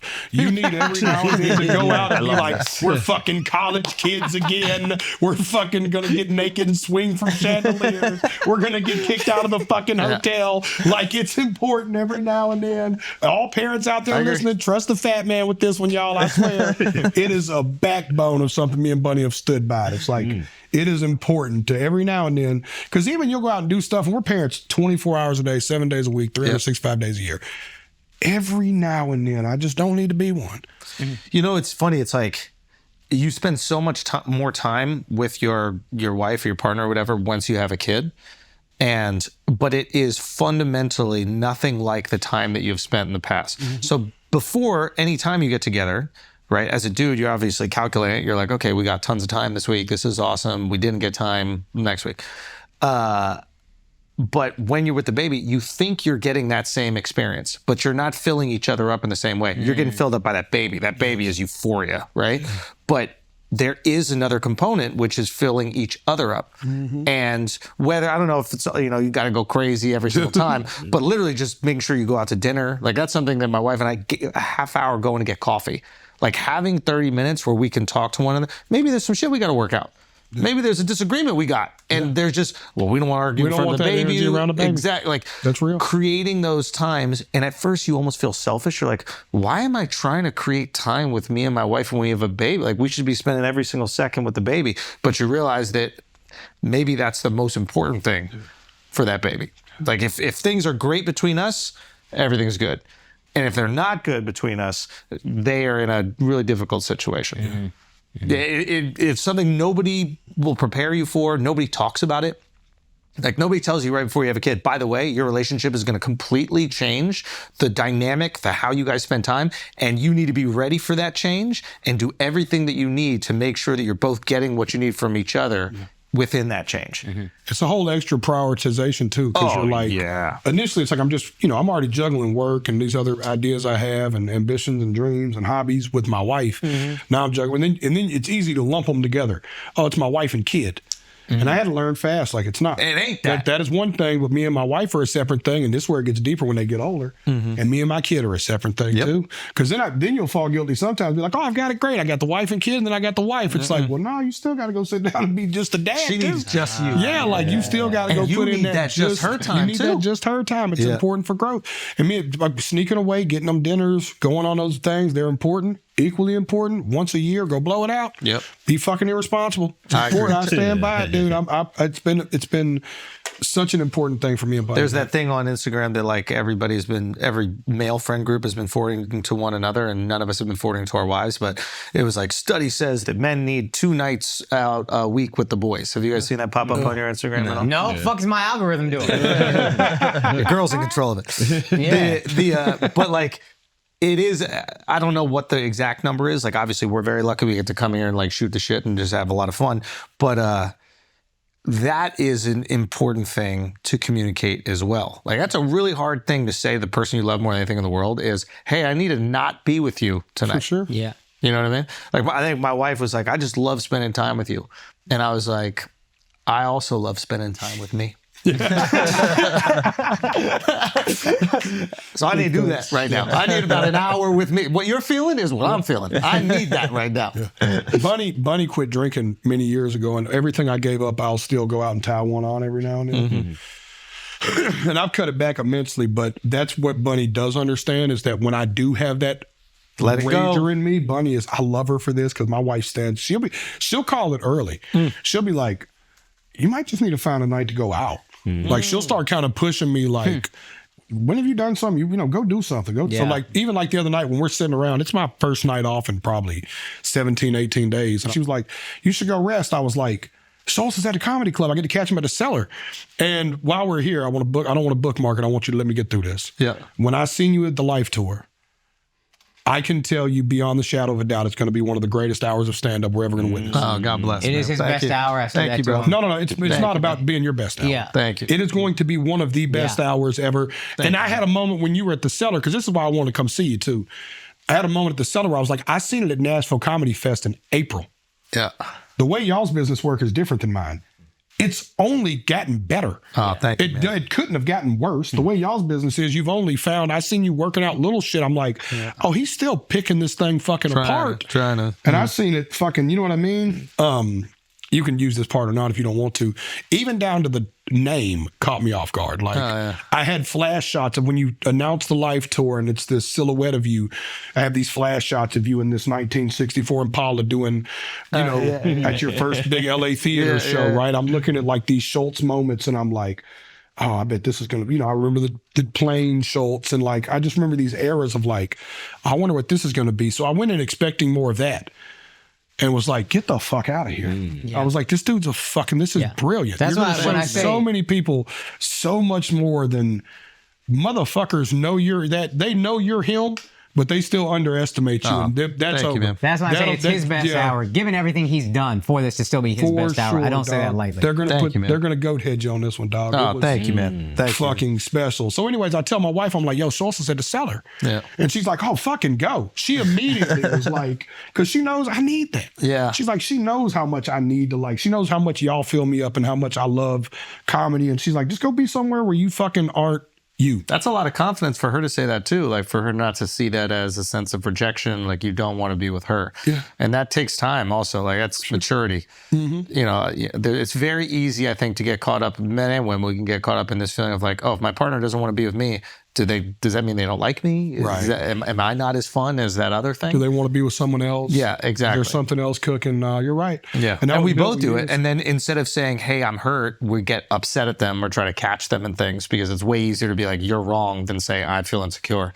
Yeah. So I like commend her for that. That's a very mature position. I'm telling you. And I was going to go hang out with her. And she was like, no, go, man. Bunny's that's just where she's at. She's always encouraged, but she knows my heart too. She knows like, this dude's been fucking, like, because when I get in them situations, I don't have to be the dude. I just get to be with the dudes. Yeah. You know what I'm saying? Yeah, so she knows how much I need that. Yeah. You know what I mean? Like You so get to relax a little bit. That's interesting. I didn't think about it like that.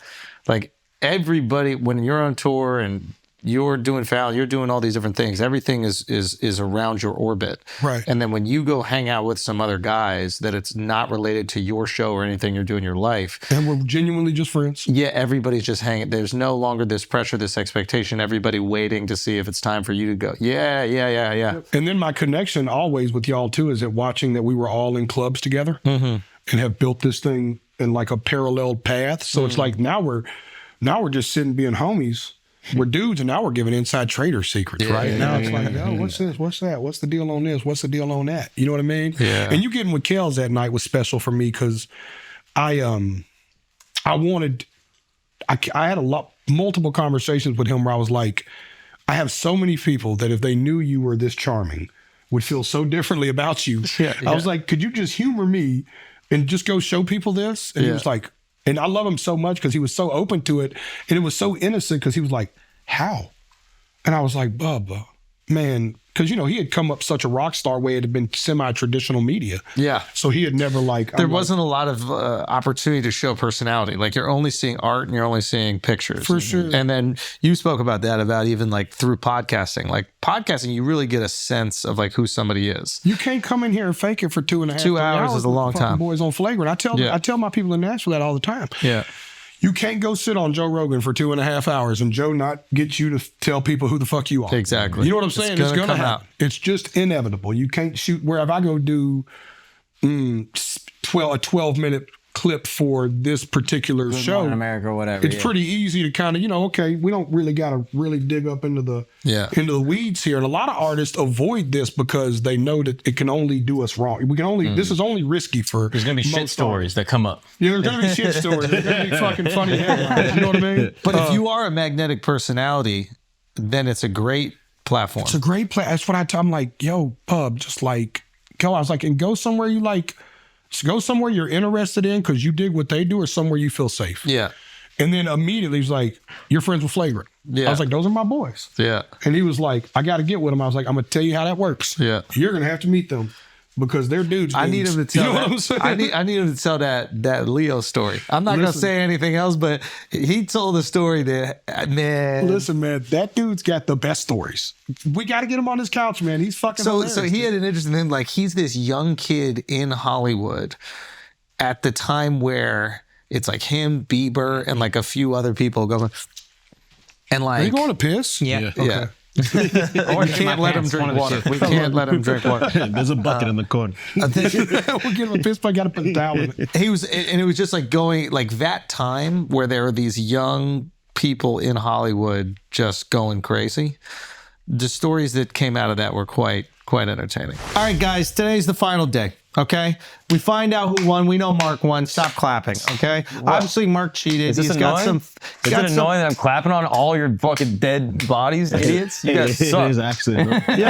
Yo, coffee. Look into Mark, yo. Yup. Mark, I was just joking. I was just Look at joking. Mark. I was joking. No, Look don't do into that. Mark. Don't do Let's that. No, clap that. don't do that. Clap on That was a that. joke. Look into That was a Mark joke. Gagnon. I was just being silly. I'm the most Gagnon. trustworthy. I lost everything. Yeah, trust Akash's picks. Coffee, you're safe with me, baby. Destroy your marriage, if you're trying to piss off your family, I'm your guy. if you're trying to lose your life savings, you trust Akash Singh with your picks. Now, Mark has some insider trading, it's not. some insider It's not. information. Coffee, you need to look him up Yep. immediately. No, obviously he's been up to some shenanigans and we don't like it Everything one was bit. above board. Everything was above board. I don't believe it. Yeah, it I don't was. believe it. The I guy asked- blasted out 25% almost immediately. Nancy Pelosi right here. Yeah, bro. you are fucking Nancy What would I do? Pelosi. How would I? What does this even mean? Oh, double, double, double, double.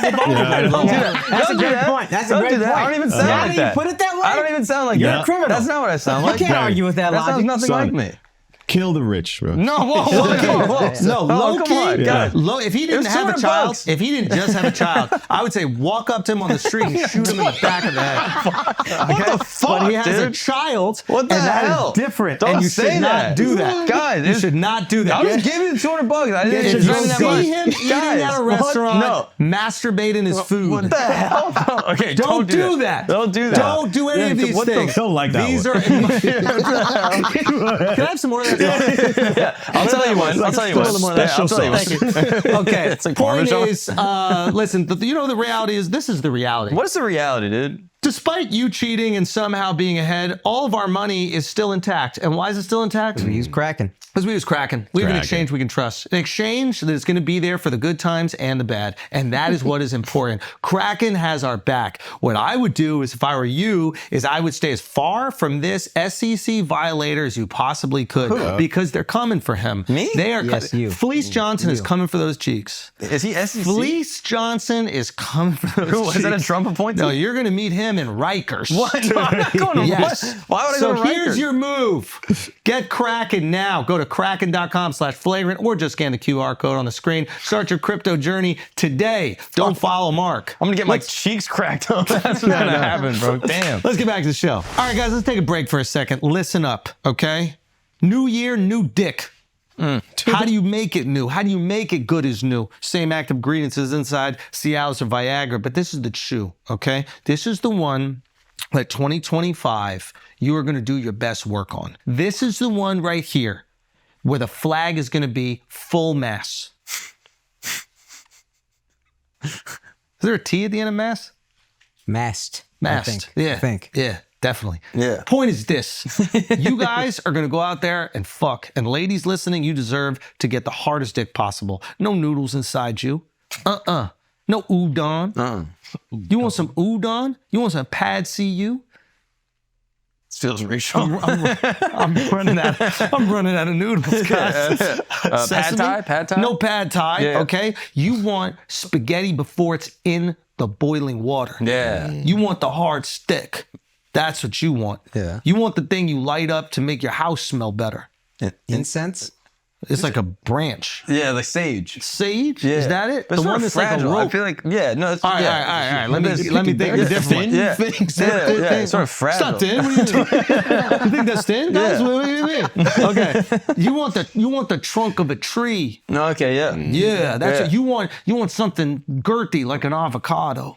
Well, I feel like tree was better. Yeah, tree's Go good. back Yeah, more like to redwood, tree. yeah. Go like a redwood. Yeah. Okay. Yeah, get you that want sap. you want something in a forest. Yeah. Something they could make cookies inside of. Yeah. Don't you want to pull your dick out and some girl's like, oh, were you making cookies earlier? Yeah. Is that where those elves were? Yeah. And you go, no. Matter of fact, this is just going to bludgeon you consensually. What the hell? So violent. Bludgeon seems like the Yeah, wrong yeah, word. It yeah, seems like you're breaking yeah. into a castle. Yeah, yeah. When this is an invitation. Yeah, It's yeah. like a Trojan horse. Yeah. Yeah, You know what I exactly. mean? Yeah. A non-Trojan horse if you're lucky. Hey, yeah. my boy, you see what we're doing over here? The point is this. BlueChew.com. You're going to get your first month free. All you got to use is the promo code FLAGRANT. First month free. Why don't you just go do that? I mean, $5 shipping, that's it. I don't have anything else to say. Do you want one more metaphor? Yeah, just to Yeah? deserve it. Do you want that? They deserve it. Okay. What do you want? What do you want your meat to look like? What do you want it to look like? When you look down, what do you want to see? Yeah. What do you want to see when you look down? Black. Yeah. What? Your black dick? Well, yeah, it's for you. No, you too. Well, I think it'd be more concerning. I feel like maybe like necrosis or something is happening. Like it's possible there's a circulation. But if you got the size, you wouldn't call a doctor. there you go. No, yeah, probably not. No. talking about size. If your dick got black and then grew, you'd be like, that's probably a good thing. No, that's fair. If you just look down one day and you had a black dick, Yeah. You're all gonna feel great. No, because I think it'd be. I mean, you'd be a little concerned. But what if it's bigger? It's Yeah. more girthy, to use the word from earlier. Yeah. No, in that case, I would be fine with it. Yeah. I would do black. It's like the good Hodgkins. Let's let's get back to the show immediately. That's something else that we're judging MGK because I think about this all the time for him. I thank God I didn't burst on the scene at 25.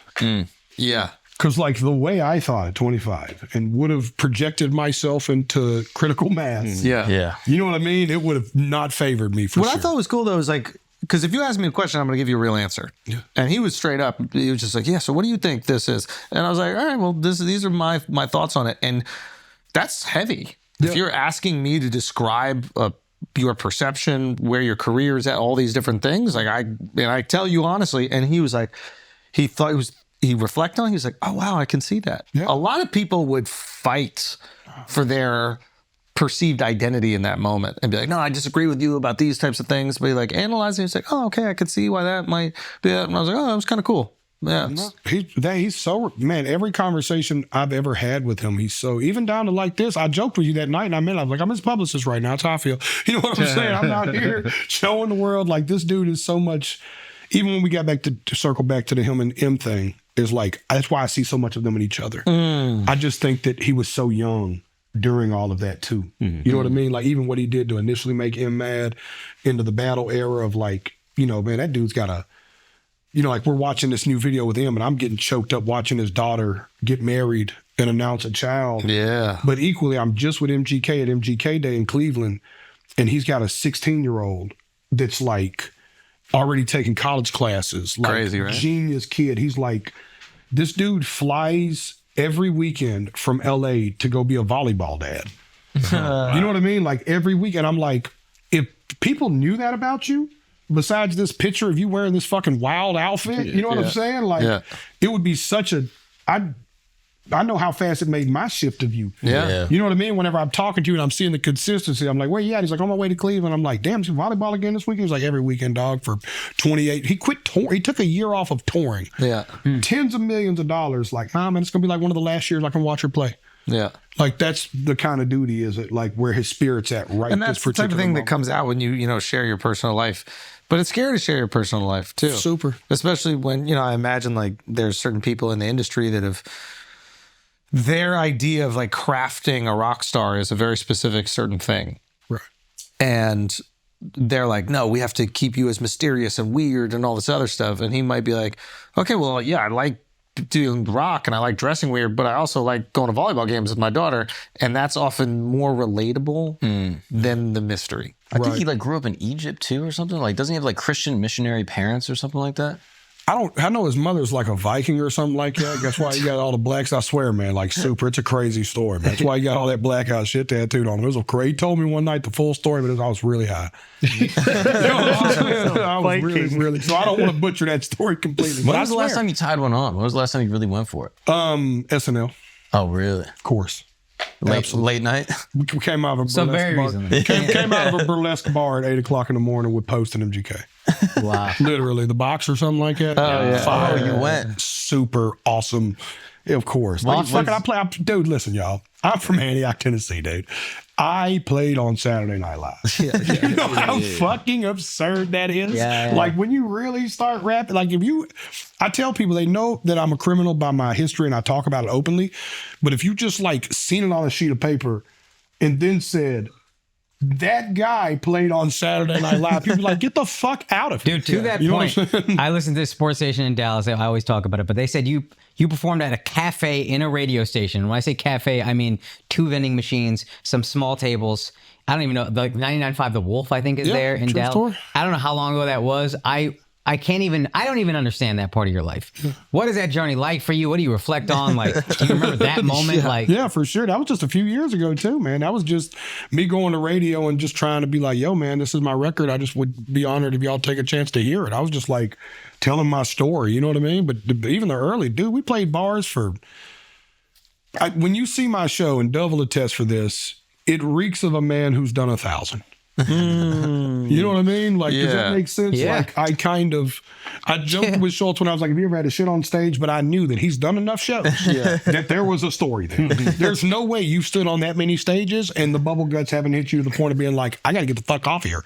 You know what I mean? There's a difference between people who have had like years on the road, especially with comics, and then comics who like kind of blow up quick. And they can be funny, the comics that blow up quick, but there's different chops on stage. Yeah. And I imagine the same thing is probably multiplied by 10 when it comes to bands or when it comes to music. Like, there's no replacement for a decade of shitty shows. Because that is going to put you in every scenario possible. Dude, it's the TikTok era. Ooh, man, this is good, Schultz. Yeah. Has done this so much because these kids will blow up and be able to sell 2,000 tickets, but have never done a single show in their life. Yeah. I mean, you saw it with... Or 3,000 or 5,000. With all due respect, like you saw with Ice Spice in her earliest shows, like here's this girl that goes from not doing anything to these like massive shows, and she had to learn how to perform. You got to learn how to perform in front of the world. Like she had to, and imagine how scary that is.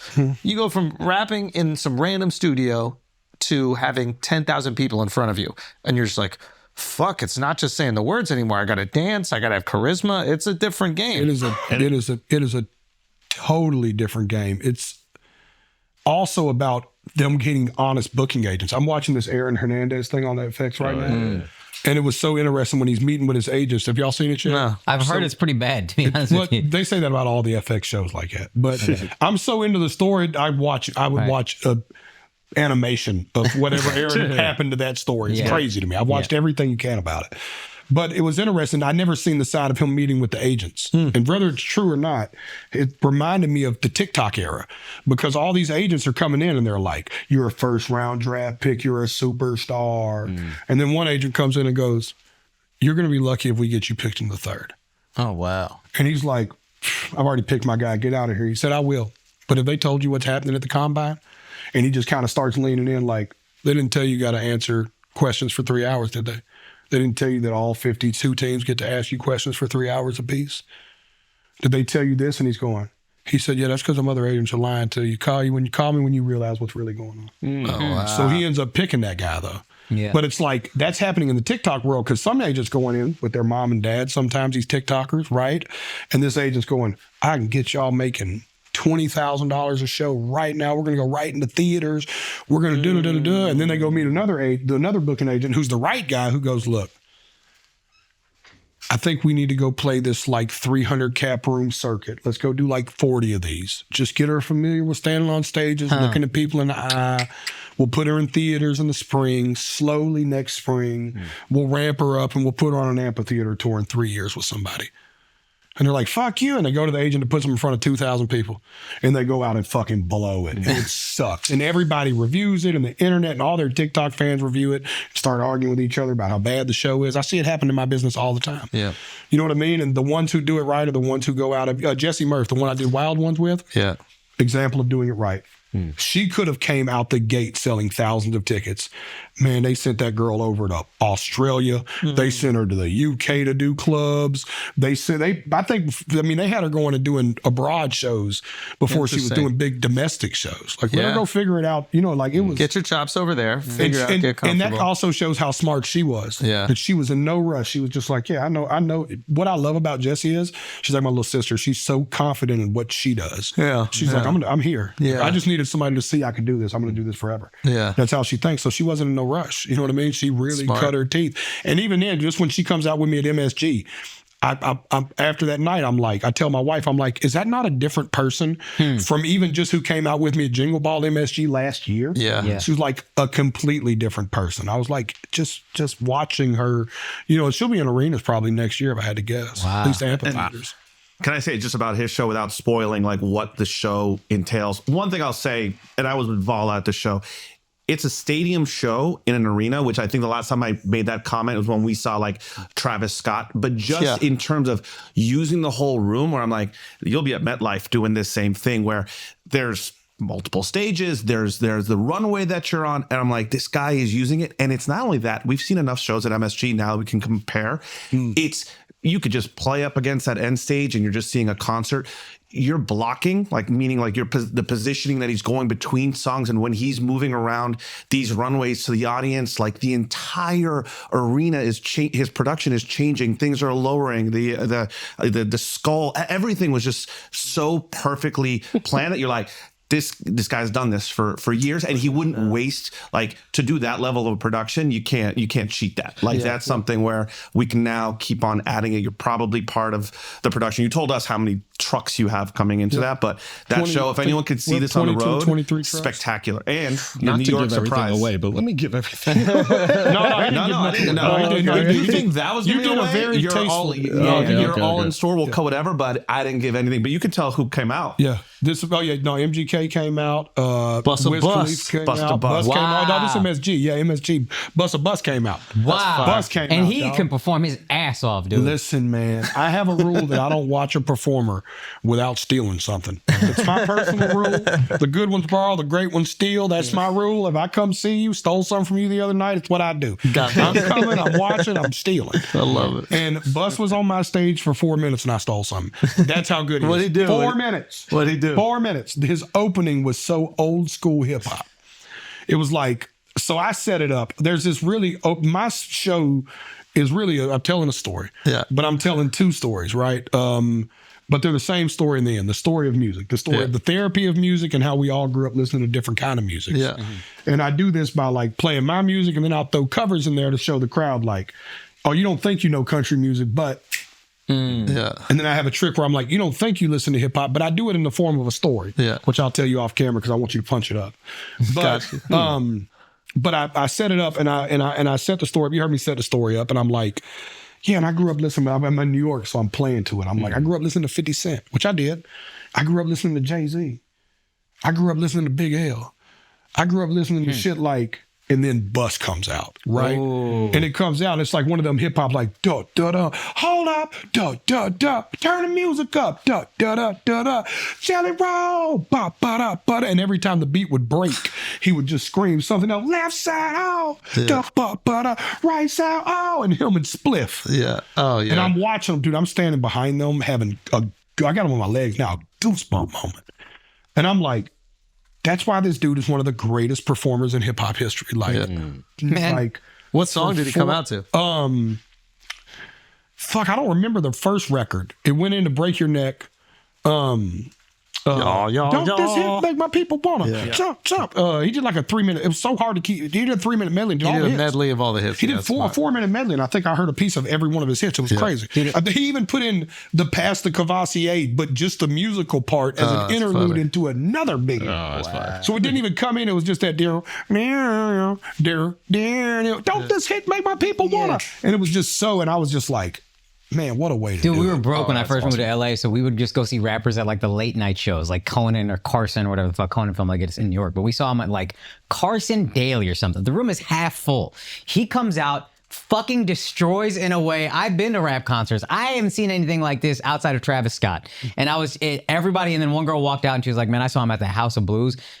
Bottles were literally shaking on the bar just from how much everybody was jumping. Like he's crazy performer. You have no clue. Awesome. Has how anyone good come he's to the live. shows that like it blew your mind? Like your manager was like, by the way, Jelly, this person's going to be in attendance tonight. They That's were a great like, question. what the fuck? Oh, that's a good one. I don't think nobody that I didn't see coming, like as far as like, you know, everybody I'd already kind of built a relationship with. So nobody kind of surprised me. But I'm still surprised anytime anybody comes to my show. You know what I'm saying? Like, I'm still like, oh, y'all know I do this. But I think anytime an athlete comes out, it's always a little different for us because Of course. there's a lot of synergy with me and y'all, a lot of synergy with like anything on this side of art. Yeah. But I don't have as much synergy on that side. You know what I mean? So like, I still get excited every time Jimmy Butler posts one of my songs. Yeah. Like Yeah, the kid in me fire. is just like, it's fucking crazy. And he posts me like once a month. You know what I mean? But Fire. it still doesn't get any less exciting. Yeah. You know, that kind of stuff. So like a couple of actors that are starting to kind of come around to what I do has been cool. Oh, that's you know awesome. what I mean? But it's been pretty cool. I think even like Bus agreeing to come sing with me was really, really special. Even post you gave like his own section of the show. Like he had his songs and the ones he has with you, right? Yeah, we did our song Yeah. and then we did we did a country song together and then we did one of his. I love Post, man. That dude Post is- another one I'd love to have on this couch. dude, he'll do it. Yeah, I'll put you on absolutely. the text tonight. Yeah, If you want to Let's do that. I got to talk about it being a Cowboy fan. That's a done. That's the easiest connection I'll ever make. That dude is the most. People in Nashville go, JellyRoll's one of the nicest guys ever. Until they meet Post Malone. And they're like, JellyRoll's kind of an asshole. Post Malone is that Nah, sweet he was of a really dude. sweet. When we did Crypto, he pulled up and he did a few songs. It was No, pretty awesome. That's just his fucking personality, dude. That dude is fucking. He don't care is what makes him special. Yeah. Like we're backstage and I still play like it's a bar. I know it's an arena. Yeah. But man, me and Post didn't talk about what we were doing until 20 minutes before the show. Oh, that's We fine. didn't have one conversation about it. Yeah. And I'm like, yo, what about like, let's do this cover. He's like, oh, I was like, first thing I said when I see him in the hallway, I'm like, you cool with just fucking around? He's like, yeah. I was like, I'll see you later then. Right then I knew it wasn't nothing to worry about. I was like, I'll just go talk to this dude later. And I was just like, yo, let's just go fuck around. Let's do this cover and do this. And I was like, if I end up wanting to keep you out for this record, will you stay? He was like, yeah, I'll stay. And sure enough, I was like, fuck, we got to do this record. It's the second biggest song in the world right now. Him and that I had some help with him and Morgan. I was like, I can't have you at this show and have some help. It's the second biggest song in the world right now. We don't do it. Yeah. You know what I mean? He's like, you'll do Morgan's part? I was like, hell no. I was like, I'll butcher it. I'll do the hook and the bridge. He's like, all right, cool. That's fire. Do you have like any insight or opinion on like the whole drama with Beyonce not getting nominated for any country awards? Man, this is a slippery slope too. And I'll hang here with you because I'm willing to with my friends. I think that the body of art was incredible. There's no denying that. Like, I always take all politics out of it before we even talk about those. What did the art actually say?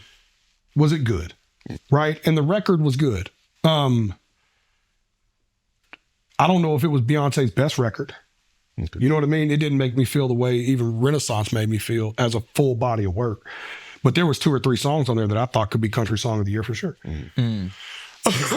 What she did with Jolene Alone to me was just unbelievable, you know, and how much Dolly loved it. To me, that's the real tale, right? If Dolly loves it, it's a big deal. So my argument starts with the art. My argument is, yeah, I think she should be nominated because the art was worthy of being nominated. The flip side of the argument, this isn't my argument, so I don't want to get crucified or nailed to this cross, is that Nashville is a small community that is trying to keep country music as a boundaryless genre. And I know boundaryless seems like, well, that's the opposite of not putting Beyonce in it, but meaning like they never allowed country to get put in subgenres like rock did. So like they've kind of like, country is one of the last genres left that you could just say there's a country music concert happening and a certain group of people will still just show up. You know what I mean? Like it don't really matter. It's like, you know what I mean? Like, you could say there's a pop concert happening and somebody's going, who's going to be there?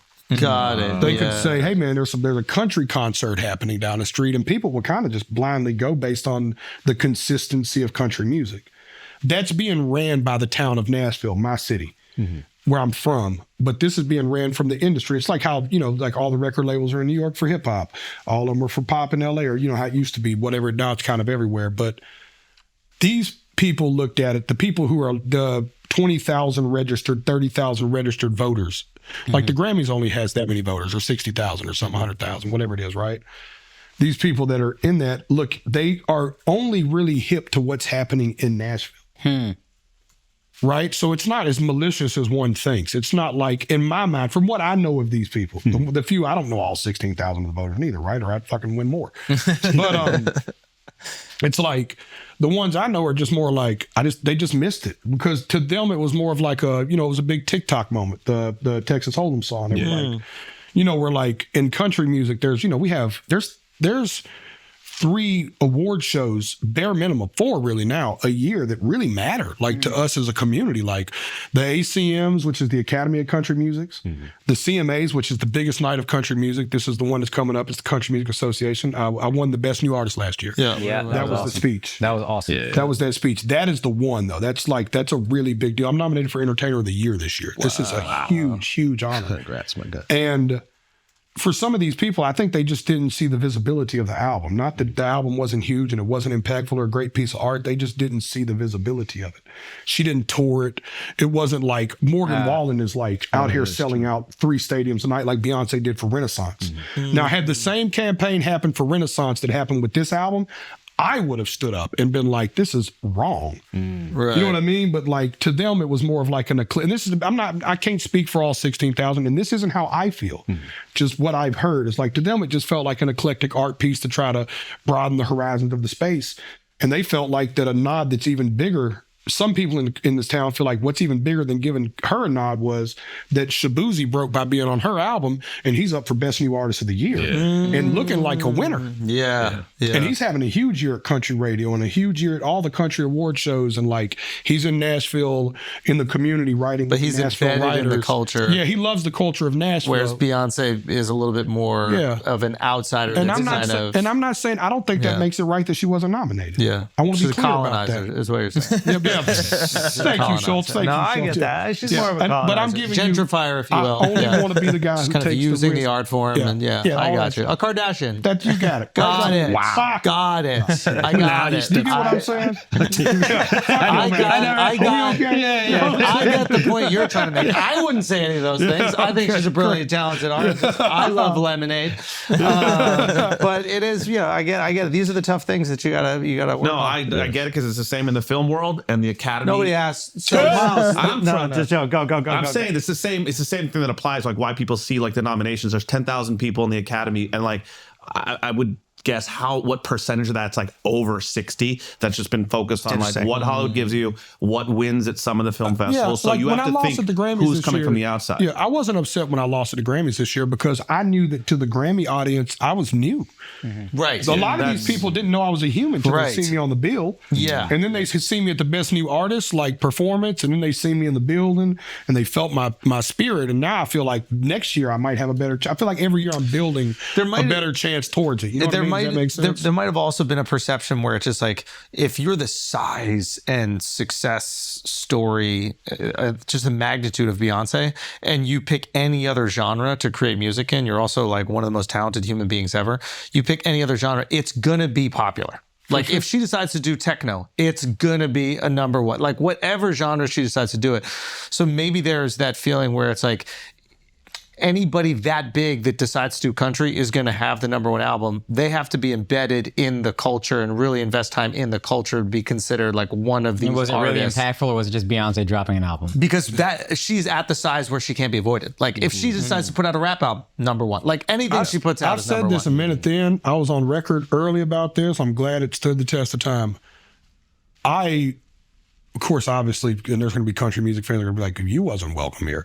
But it's like, I was so glad she was here. I welcomed her with open arms. Like, I was like... I think it's great for country. Same thing I felt about Post. Like, you're telling me... Great for country. Do you know how hard it was to get people to, like, especially in the world of music, people would just fly right over Nashville to Memphis.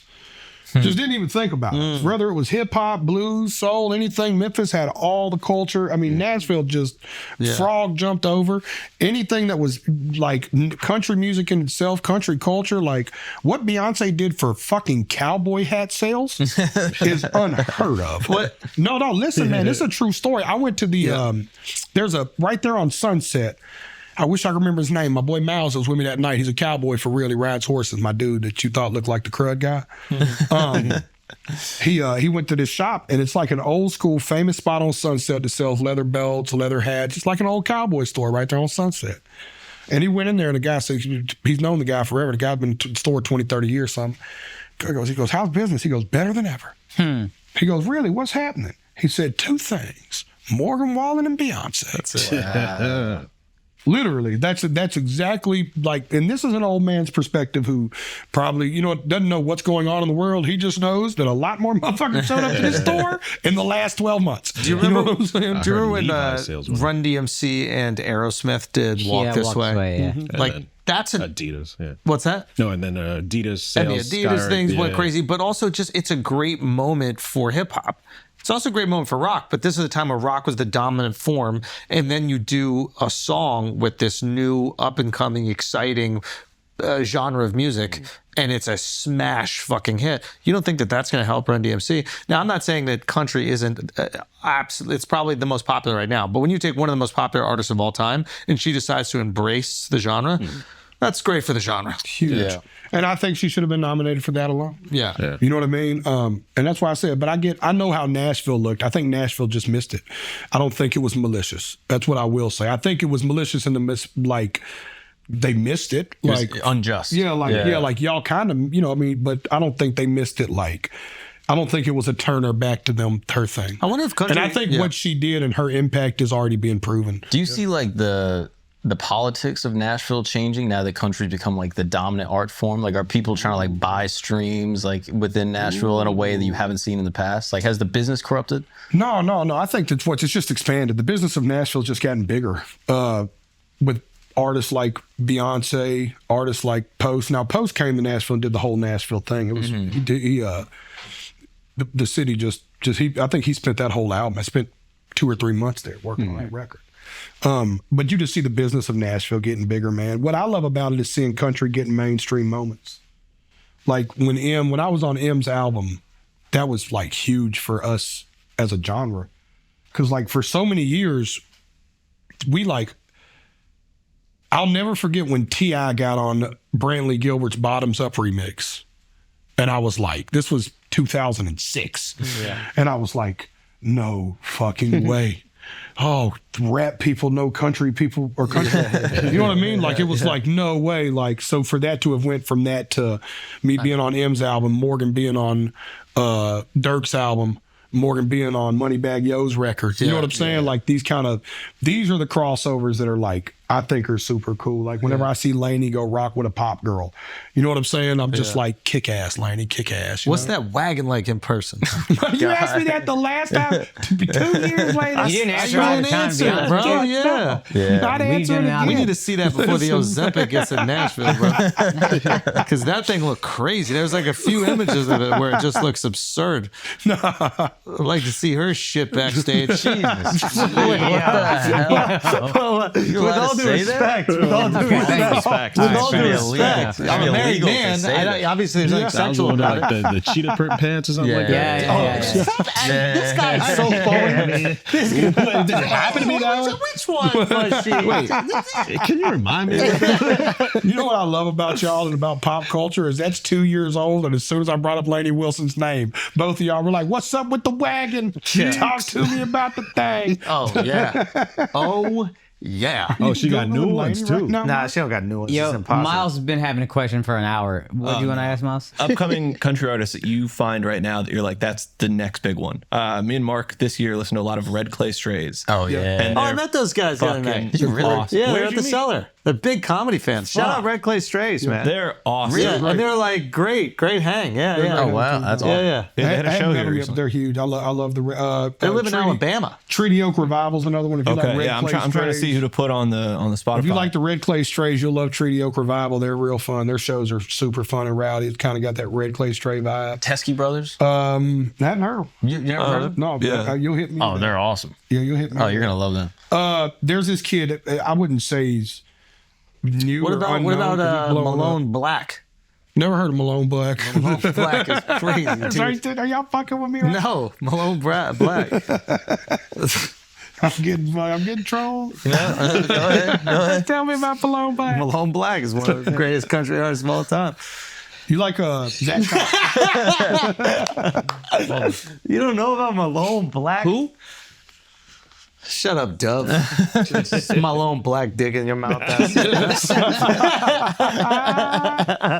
Your pity who really fucking pissed me off right there. Compliment him. Anyway, Wait, I want to know who else. Zach Top. Zach Top. You heard this kid? I sleep like a baby. Oh yeah. I never show up late. No. to work. It's Kid named awesome. It's Dylan so Marlowe. 90s. That seems cool. Who? Dylan Marlowe. I love Dylan Marlowe. Yeah, he's on. I love Dylan Marlowe. So listen, he's got a brother. There's two of them. It's a Dylan and a Cameron. Okay. And I always get in trouble for this, and I double down on it every time because I'm a dumbass. One of them is handsome, and one of them can sing. So you answer me this question: Is Dylan Marlowe handsome? Tell the truth. Yeah, he's handsome. I'd like Nah, to he look can like him. sing good. It sounds like he can sing good. It sounds like he's singing. Yeah. Okay, so he's not the handsome. I haven't seen the brother. one. Okay, no, he is the handsome one. You're right. Yeah. Now look up Cameron Marlowe. Hold on, I'm Damn, good so on he this got shit. looks and he could sing. The other one's just And I don't know that they're kin to each other, by the way. Oh, this guy's handsome. no. That's No, you see, that's the one. That's the one that can sing. And I'm not saying, listen, and I'm not saying the other guy. First of all, I know them both, and they're both awesome. Cameron and Dylan are great. I do confuse them, and I'm sorry. I smoke pot, but I can name both of their songs right now because he's got that. Here's to the boys back home. That dude's right. He's a hit. That kid's gonna be a hit. Dylan, Cameron is the other Marlowe, and he's just got a really big. Cameron's a good singer, but this kid has got a different like. All right. We're all singers, and we know who the singers are. He's one of the singers. Does that make sense? Like, y'all, like we know who the singers are. This dude is. That's cool. They all look alike. Now, but Cameron's got hits though. That dude's a great writer. But follow this guy too. But follow both the Marlows. They're great. well. Jelly, I want to say I'm so proud of you, and I'm so grateful to have you as a friend, and I just cannot wait to see you go even crazier and bigger, and we're going to be along for the ride, man. So we'll see you at Stagecoach, but we'll also see you, fulfilling all your dreams. It's been awesome to be here to watch it. God bless you, my brother. Love you. Thanks, y'all, boys. JellyRoll615.com. Still got a few shows left. Album out now. Beautifully Broken. Please stream. Love y'all.